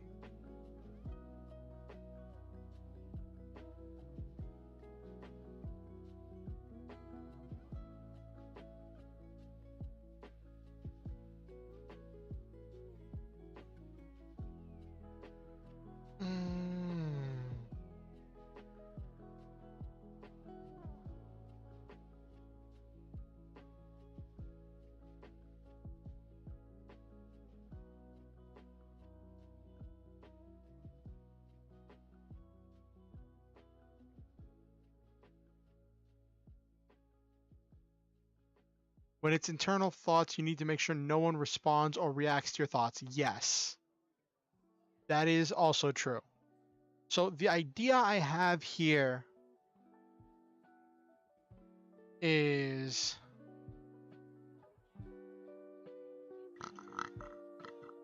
Oh, excuse me.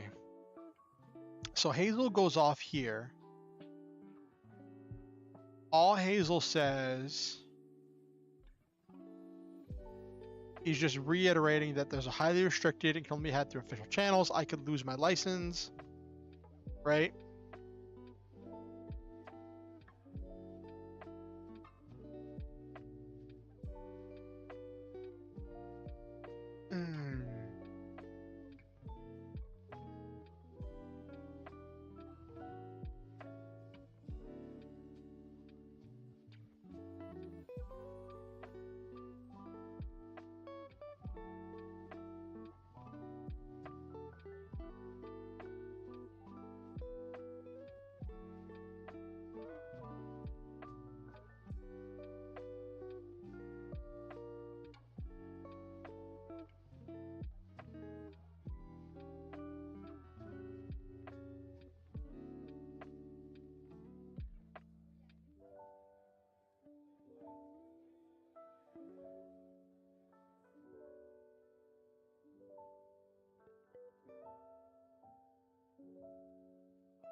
Hmm.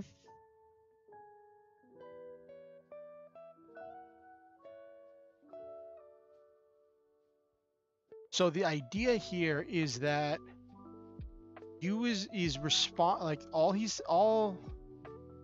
you explain that the ranchers feed the coffee beans, special animals coffee beans, and harvest the excrement. Hazel expresses that this is bad. There's a little bit of exposition. You starts another thing saying, "Stop freaking out. We don't sell enough to get the notice. As long as we don't do anything drastic and no one blows a whistle, they don't have to. Everyone is happy." Then continues, and so Hazel is continuing uninterrupted. Not Hazel, you is continuing uninterrupted.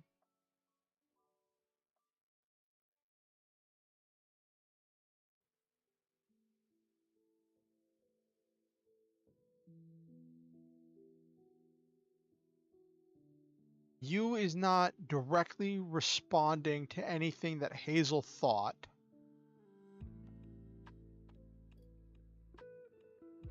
Okay.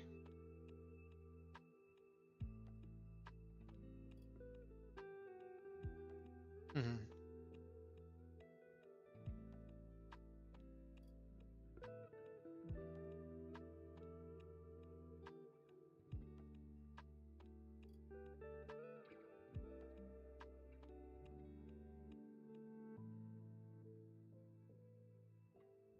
And then, right, this reminder, because up until this point, Hazel's been going about this like it's business as usual, right? But this moment right here, this reminder of the newspaper is going to stop Hazel cold and make him remember that the world is ending. And make him reconfront that feeling of rebellion against injustice.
Mm-hmm.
I'm butchered that spelling.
I don't know if this has been botched or what is this.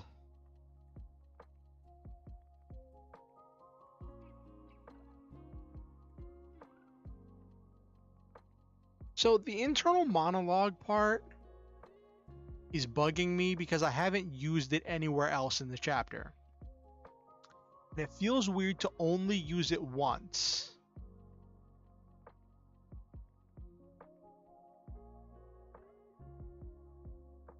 So part of me wants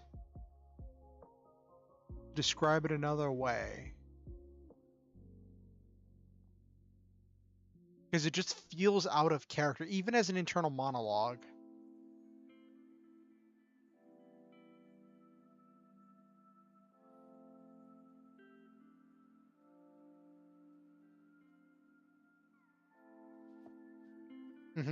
That's true, Captain Patriot.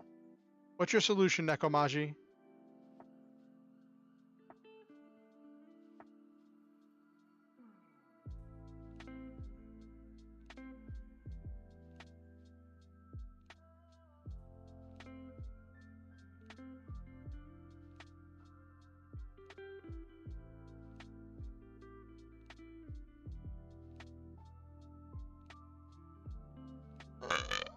Excuse me.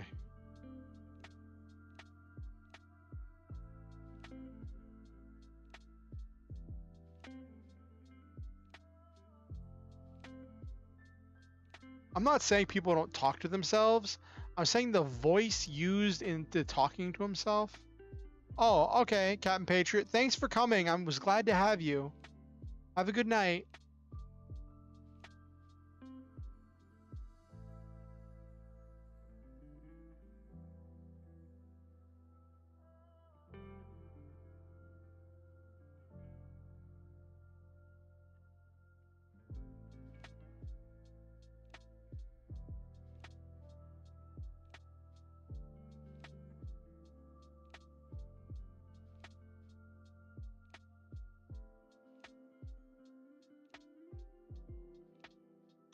Yeah, that's actually what I'm kind of feeling.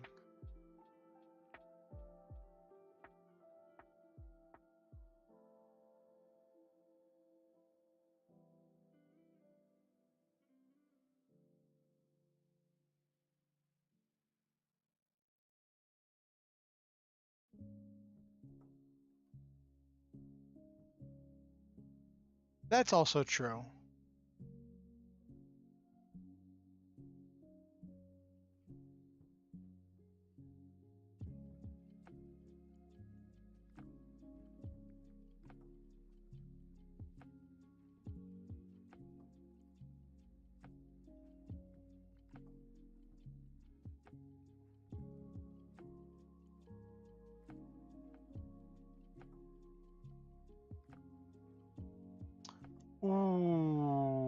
Ooh, okay.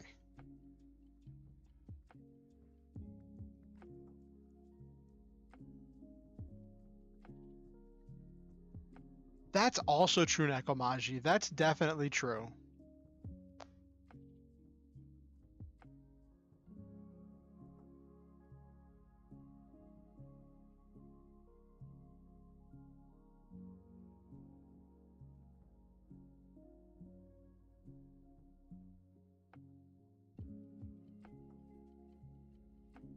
Mm-hmm.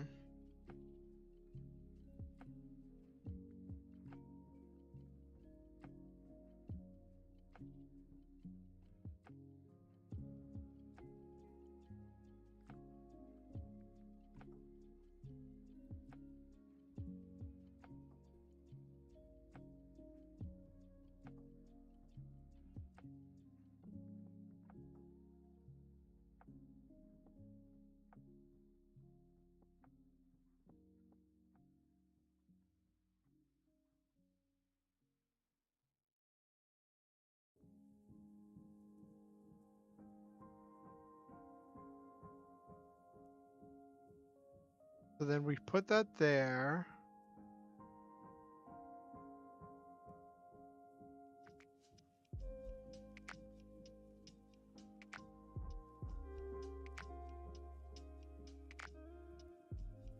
Frustration at the wrongness.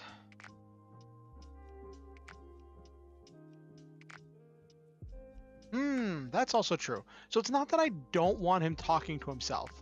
I want, the thing is, I want to explain his internal monologue as exposition instead of having a separate train of dialogue running for his internal monologue. Because I want the perspective of the story to be from a third person, and having his internal monologue can feel like you're starting to slide into a first person narrative, which isn't what I want for this story. Does that make sense?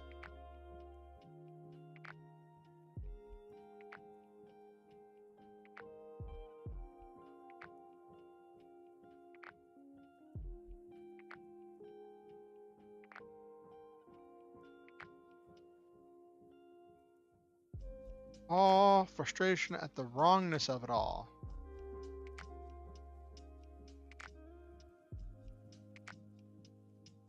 So it's not even that I don't want him to have an internal monologue. I don't want to explain it in that way that seems like you're sliding too much into his head. We are following him because he is the main character and he is the primary character we're following in this chapter. But this is not a first person narrative.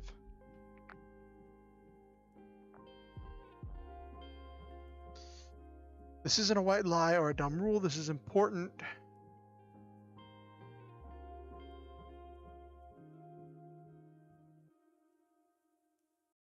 To him. Hazel was feeling used and almost angry. He was feeling that feeling again. The seed of rebellion was starting to take root. He was feeling frustration at the wrongness of it all.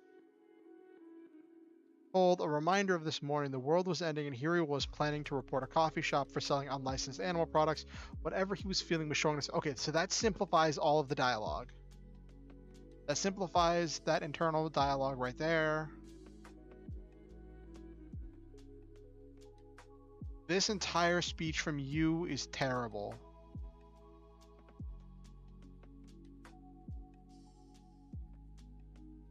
Not terrible, it's just it needs to be edited.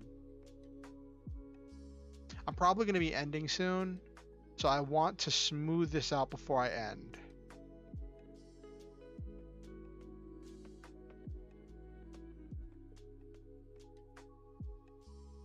That makes sense, Nekomaji.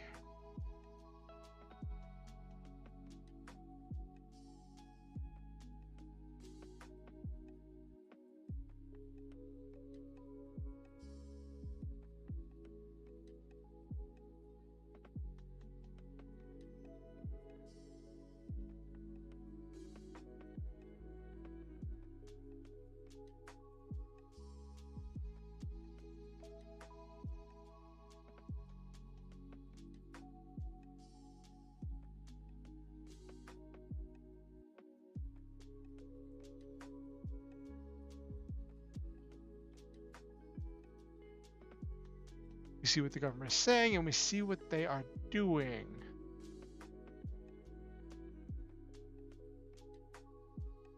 That's an interesting mix, Nekomaji.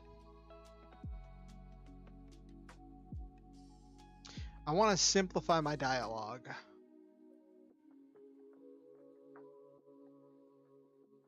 Seen this coming for a while.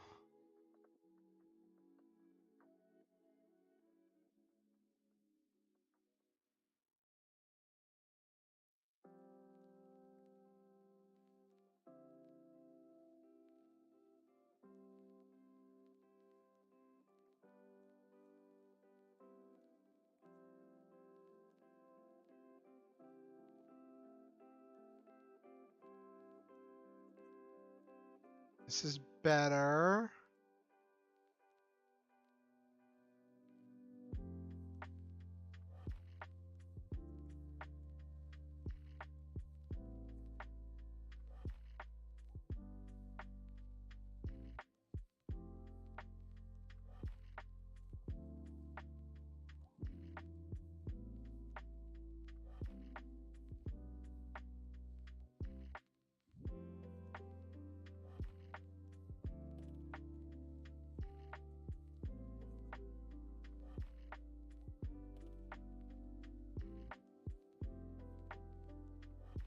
Okay, but for me and a few of my friends, so that's one thing that like cults and rebellions will talk about. They won't refer to themselves as an organization. They'll say it's usually them and a group of friends.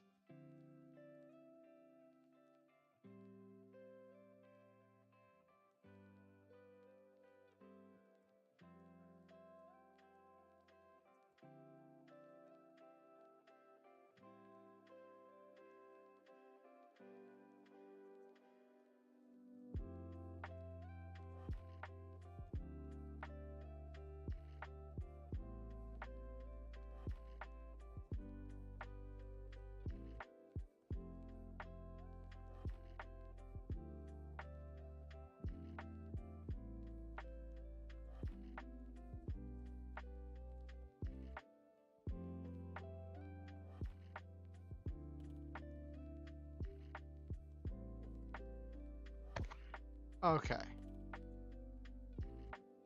All right, you leaning close to him. Hey, listen, I'm sorry if I come off as too cavalier about this. This morning's news probably came as a shock to you and most of the world, but for me and a few of my friends, this was just a public statement of something we knew was coming for a while now. I can't say too much here, but if you want more information, why don't you come by tonight after you get done with your shift? We'll be having a meeting here to share lots of info and answer questions. So, Rebel leader, I'm thinking or not you isn't a leader, but you is a member of the rebellion, is going to keep it super vague, and then they go into details at the actual meeting of the rebels. But this feeling of frustration with the wrongness of it all is starting to take root.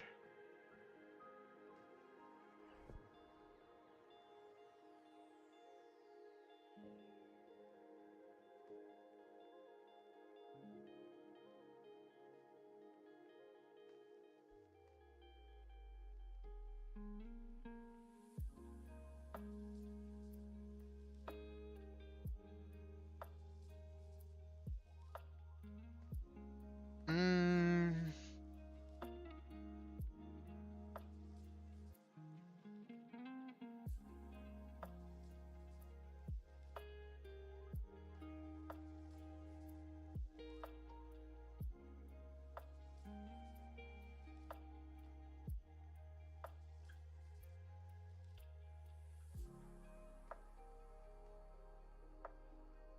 okay, so yeah, we expanded this and made it more personal because this is going to be a personal invitation, right? Why don't you come by tonight after you get done with your shift? You can talk about what you are feeling and we can share some information to answer whatever questions you might have. That makes this reference again uh to what Hazel's feeling. What Hazel's feeling is frustration at the wrongness of it all and a desire to do something about it.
Mm-hmm.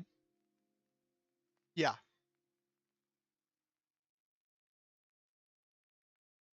right. For people inviting those they think are low tier citizens. Yeah.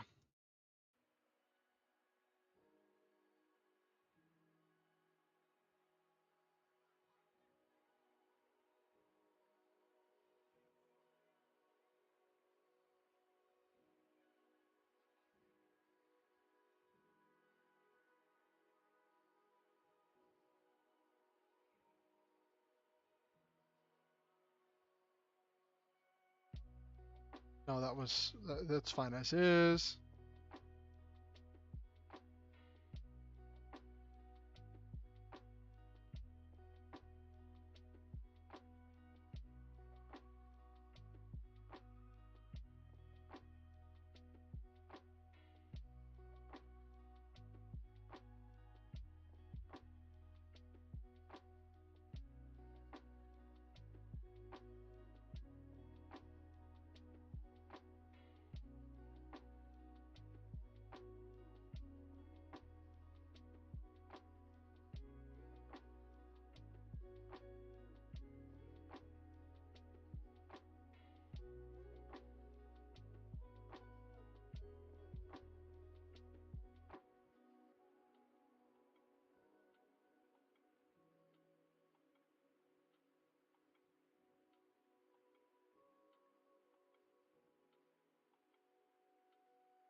What was Hazel feeling? Frustration. It all seems so wrong. The world was ending for some arbitrary reason, and instead of doing something about it, he was making deliveries like it was just another day.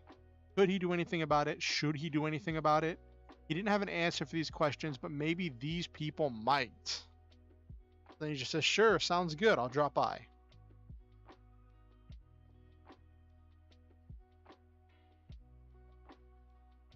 All right. We overshot our goal by a good margin. We got a lot done. Current word count now at the end as we're wrapping up. 2939.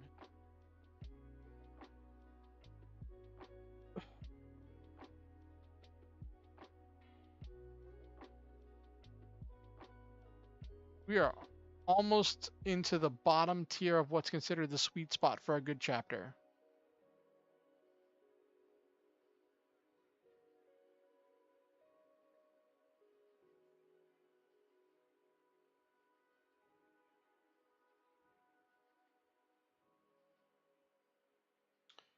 All right, 2939. Let me make a note of this on my notes.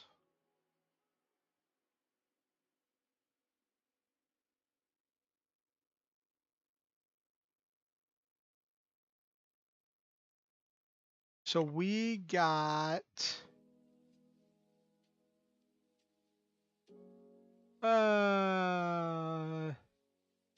699 words done. We're one word off of 700. Okay.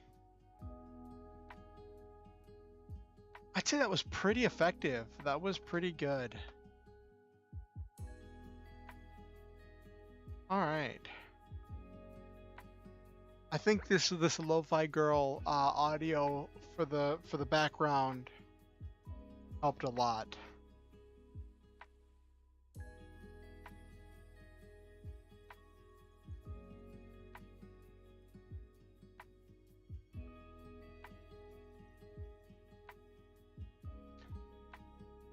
All right. Let's wind down for the night. So it's the start of a new week. My friend's kids started going to school. I'm starting to figure out what I'm going to do with myself during the day. And I'm just trying to survive. So one of my friends, I mentioned this before, was talking about giving me their old gaming PC. And that's a big part of why I've been hyper fixating on PC parts, thinking about upgrades and stuff. But it also dawned on me, I'm gonna have to get a camera, because your average PC monitor doesn't have a built-in camera like a laptop does. So I'm gonna have to get a camera, which that'll be interesting. Hopefully I can find something decent that works at least for the level I want. Maybe with some more processing power and some more functional graphics and better heat maintaining stuff. I might look into some upgrades. I don't know. With my survival needs met for now. I can start looking at some of the secondary needs for like my own self-actualization. I talk about this a lot, but it's kind of a big deal for me.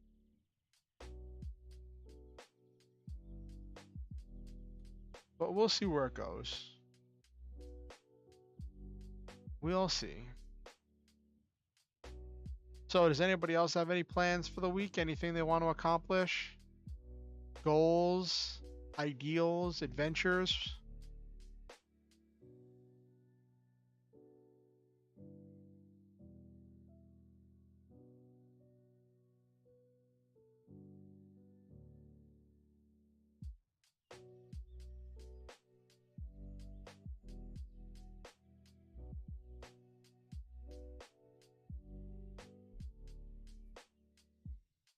Okay, Silva.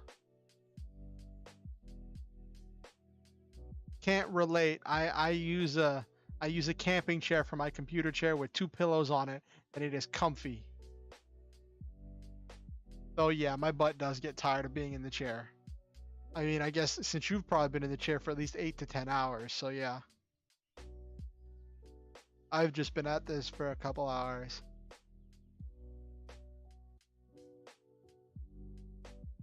Hey, Nekomaji, there's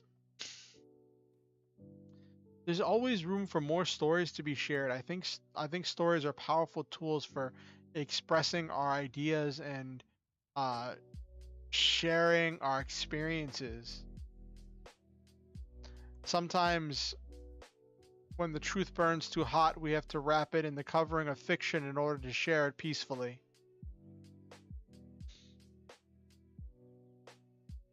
My interpretation of one of the ideas from the Minecraft ending speech. But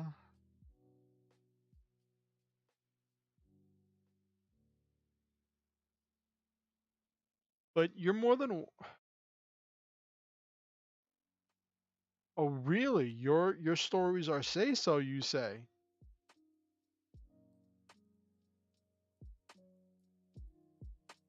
What's the writing equivalent of pics or it didn't happen?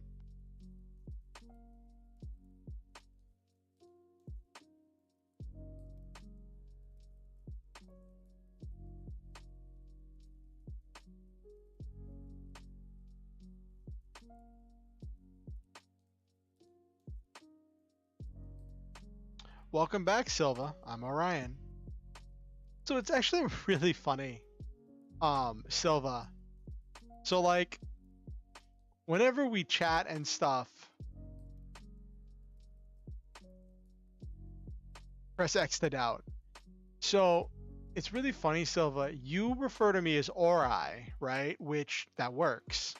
But most everybody else calls me Ori, which is funny because Ori fits better with Orion, but Ori looks like how it should be pronounced. And I'm okay with either one. It's just, it's interesting because you're the only one who calls me Ori instead of Ori.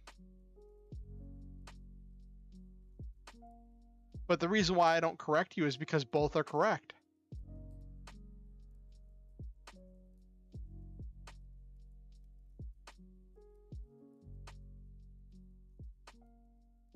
No, they're both spelled O-R-I.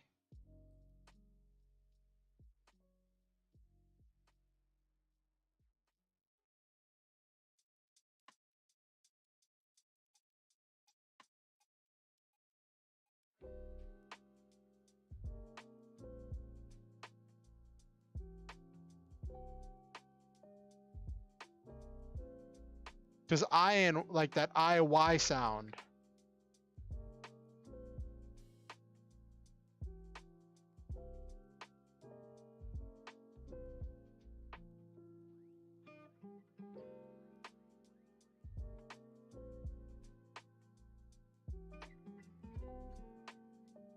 Mm-hmm.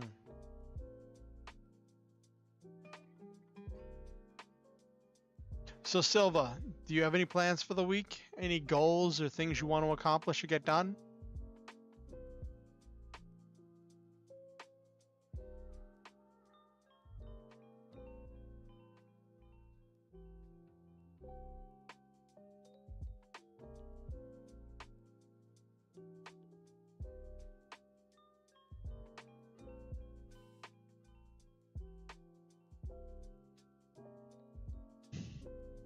Oh, you still haven't broken through into the first expansion yet.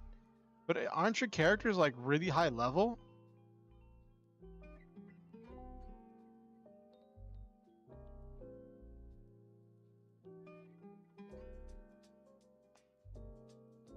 Also, if you can't repeat story quests, then like how do you...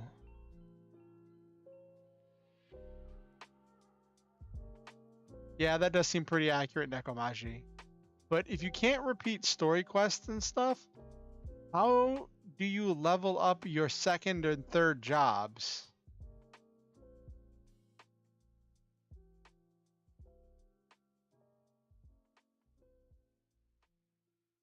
Oh.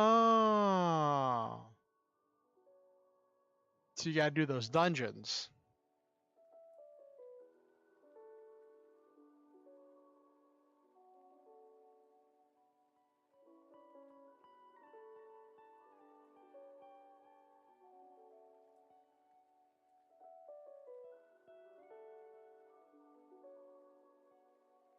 I saw this video the other day that you might like, Silva. That was from Linus Tech Tips. They did it, I think it was like a few weeks ago or something, to celebrate the drop in GPU prices. Linus Tech Tips built a $500 budget gaming PC.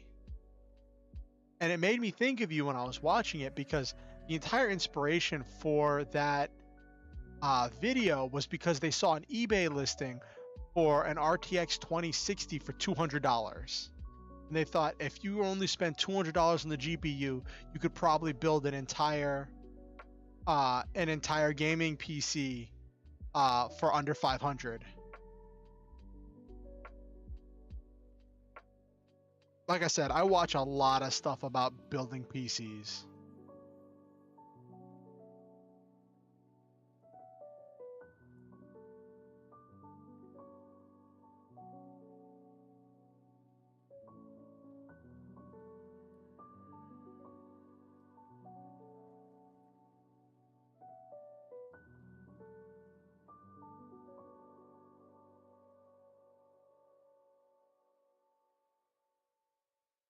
Also, I need to decide. I need to decide if I'm gonna stick with this model and like stick with doing the 3D stuff, because that's the simplest and easiest, or if I'm gonna start saving up for getting a live 2D model made and rigged. The live 2D model made and rigged is going to be... Getting that made and then getting it rigged is going to take a lot of time, and it's going to take a lot of money, depending on what I do. But I could save up for it, right? But if I'm going to stick with this 3D model for now, then I can invest a little bit of money into getting new outfits, because I can get those for this model and I can just swap them in, just to change up the look a little bit. Maybe add a little bit more spice or visual flair. I realize it's just a dude with this jean jacket or something or other. Just kind of chilling here. May not be the most compelling imagery. And I saw somebody make a mention about how like part of being a VTuber is you have to work on your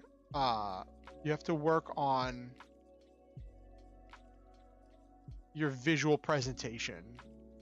You have to work on your personality, your visual presentation, like what entertainment value are you bringing to the viewer, and part of that is just having a cool model.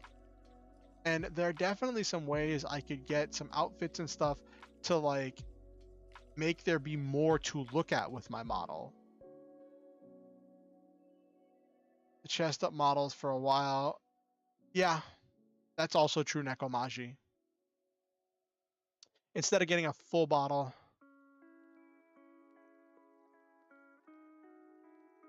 That's true. I'm gonna have no jiggle physics. Unless I get jiggle physics for hair. I might get jiggle physics for hair.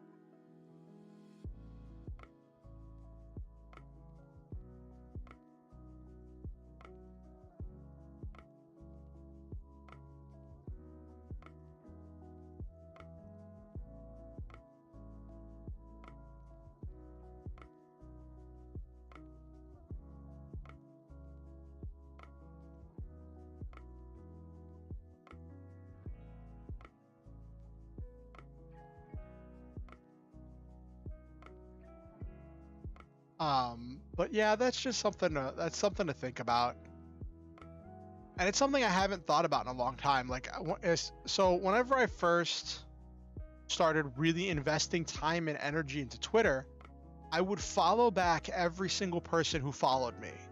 Every person who followed me, I would follow back. And as a VTuber, you always get those GFX accounts, all those ones that just start. Yeah, that's definitely true, Nekomaji. Um, and I was getting followed on Twitter by all of these graphic artists, and I just kept following them because I'm like, yeah, let's support each other. And I had to explain to so many people who kept saying, hey, I'm doing a great deal on models. Hey, I'm doing a great deal on models. Hey, I'm doing a great deal on models, right? And I had to explain to them that I was dealing with life or death stuff trying to keep a roof over my head. And I had to keep explaining that over and over again. And I couldn't figure out how to make them stop asking me. And then it dawned on me, just stop following them back. You don't follow them back, then they can't really send you a message or go to message requests at best. But actually, no, if they follow me, then it would probably just go through. But usually that's their thought that they have the invitation to message me. And now I'm just like, I had to be really happy and just say, I'm really happy with my model the way it is. And then that's when I realized I wasn't happy with the shoulders, which is why I fixed them. And I wasn't happy with the hair, which is why I fixed it. I still would like to do a little bit more with the hair. But it is what it is. Right now, everything is on. This is terrible, but I have everything on maximum quality on this model. I haven't done any of the stuff where you like tone down the quality whatsoever. So like it takes up a lot of processing power. Well, not a lot, but it takes up some processing power in order to animate this. Which is not something I want to do whenever I'm playing high-end games. So if and when I get my gaming PC and I get more involved with the streaming, I might do some kind of like an optimization thing. I might learn Blender just so I can optimize my model and have it take up less polygons, so that way it's less processing whenever I'm running higher end games.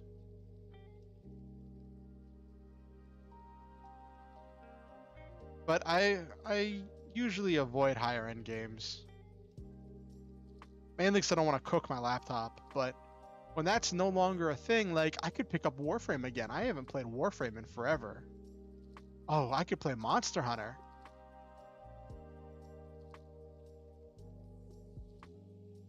I miss Monster Hunter a lot. I'd probably play World though. Because I am so invested in World and Iceborne, I'm not sure if I want to be starting a new Monster Hunter account at this point in the game. You know, for doing the Sunbreak and the Rise and all of that.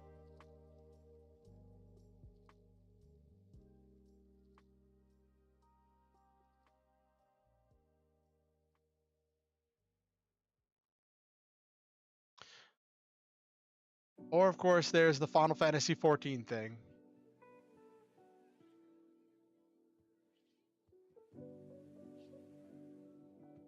We'll see. You know, one of my old friends always used to say, quoting the Buddy Fight anime, "You never know what the future holds." And if there's one thing I've learned, it's that I shouldn't count things as failed before they fail. We've got, over the course of my life, I've made it through a lot of stuff. So I guess I should just be proud of myself for making it this far. The Buddy Fight anime? Oh my gosh.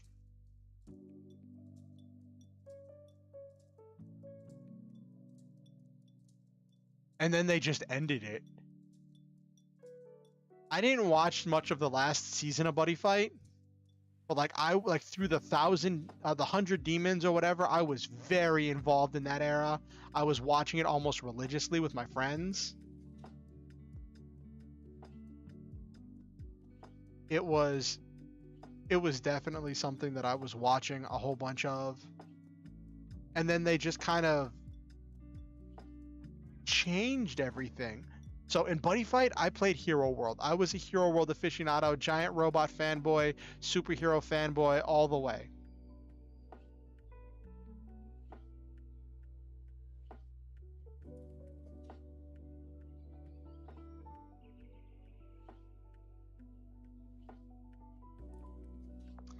Yeah, Buddy Fight was definitely designed with the anime in mind, and it's really sad. Like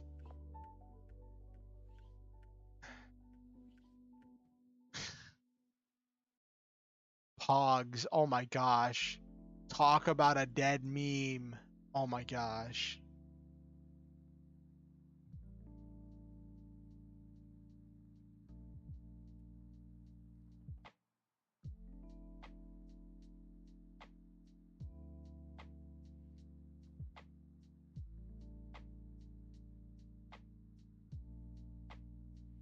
Well, with that said, thank you all for coming along on this ride with me. Thank you, Nekomaji. Thank you, Silva. Thank you, Captain Patriot. Thank you, everyone who was lurking or quiet, and also any viewers who come back to watch this later. I appreciate each and every one of you. I want you to know that I love each and every one of you, and I believe in each and every one of you. I hope you all have a wonderful day, and I hope that you know that you are valuable, you're precious, and you are important. You make this world better just by being in it. Yeah, it's true, Nekomaji. It really is true. Always remember the motto, shoot for the stars, have wonderful adventures, live your dreams, and always, always, always stop to enjoy the memes. Also, if you want to keep up with what I'm doing, you can feel free to join my Discord or follow me on Twitter. Links to both are in the description. If you like this music, the link to the Lofi Girl radio thing is in the description as well. And if you ever feel motivated to donate and improve the stream, improve my life, there are donation links where you can do that in the description as well. It's all in the description. But have yourself a wonderful night, everybody. Next stream I'm planning to do will be Friday. No anime night on Thursday because I'm going to be spending time with my friend who it's like I live with, but we have very little time to actually spend with each other. Might be going to a card shop. That could be exciting. So no anime night on Thursday. I might try squeezing in a gorilla midday stream at some point during the week if I get up and I have the energy for it. We'll see. Like if I want to be streaming more, I'm going to have to start figuring out how to do the earlier in the day streams because now that I have the free time to do that. Oh, on that note, I also made an important phone call I needed to make today, so I'm super proud of myself because I've been putting it off for months, and I finally got it done today, and it took like 15 minutes. It was stressful, but it was effective. Anyway.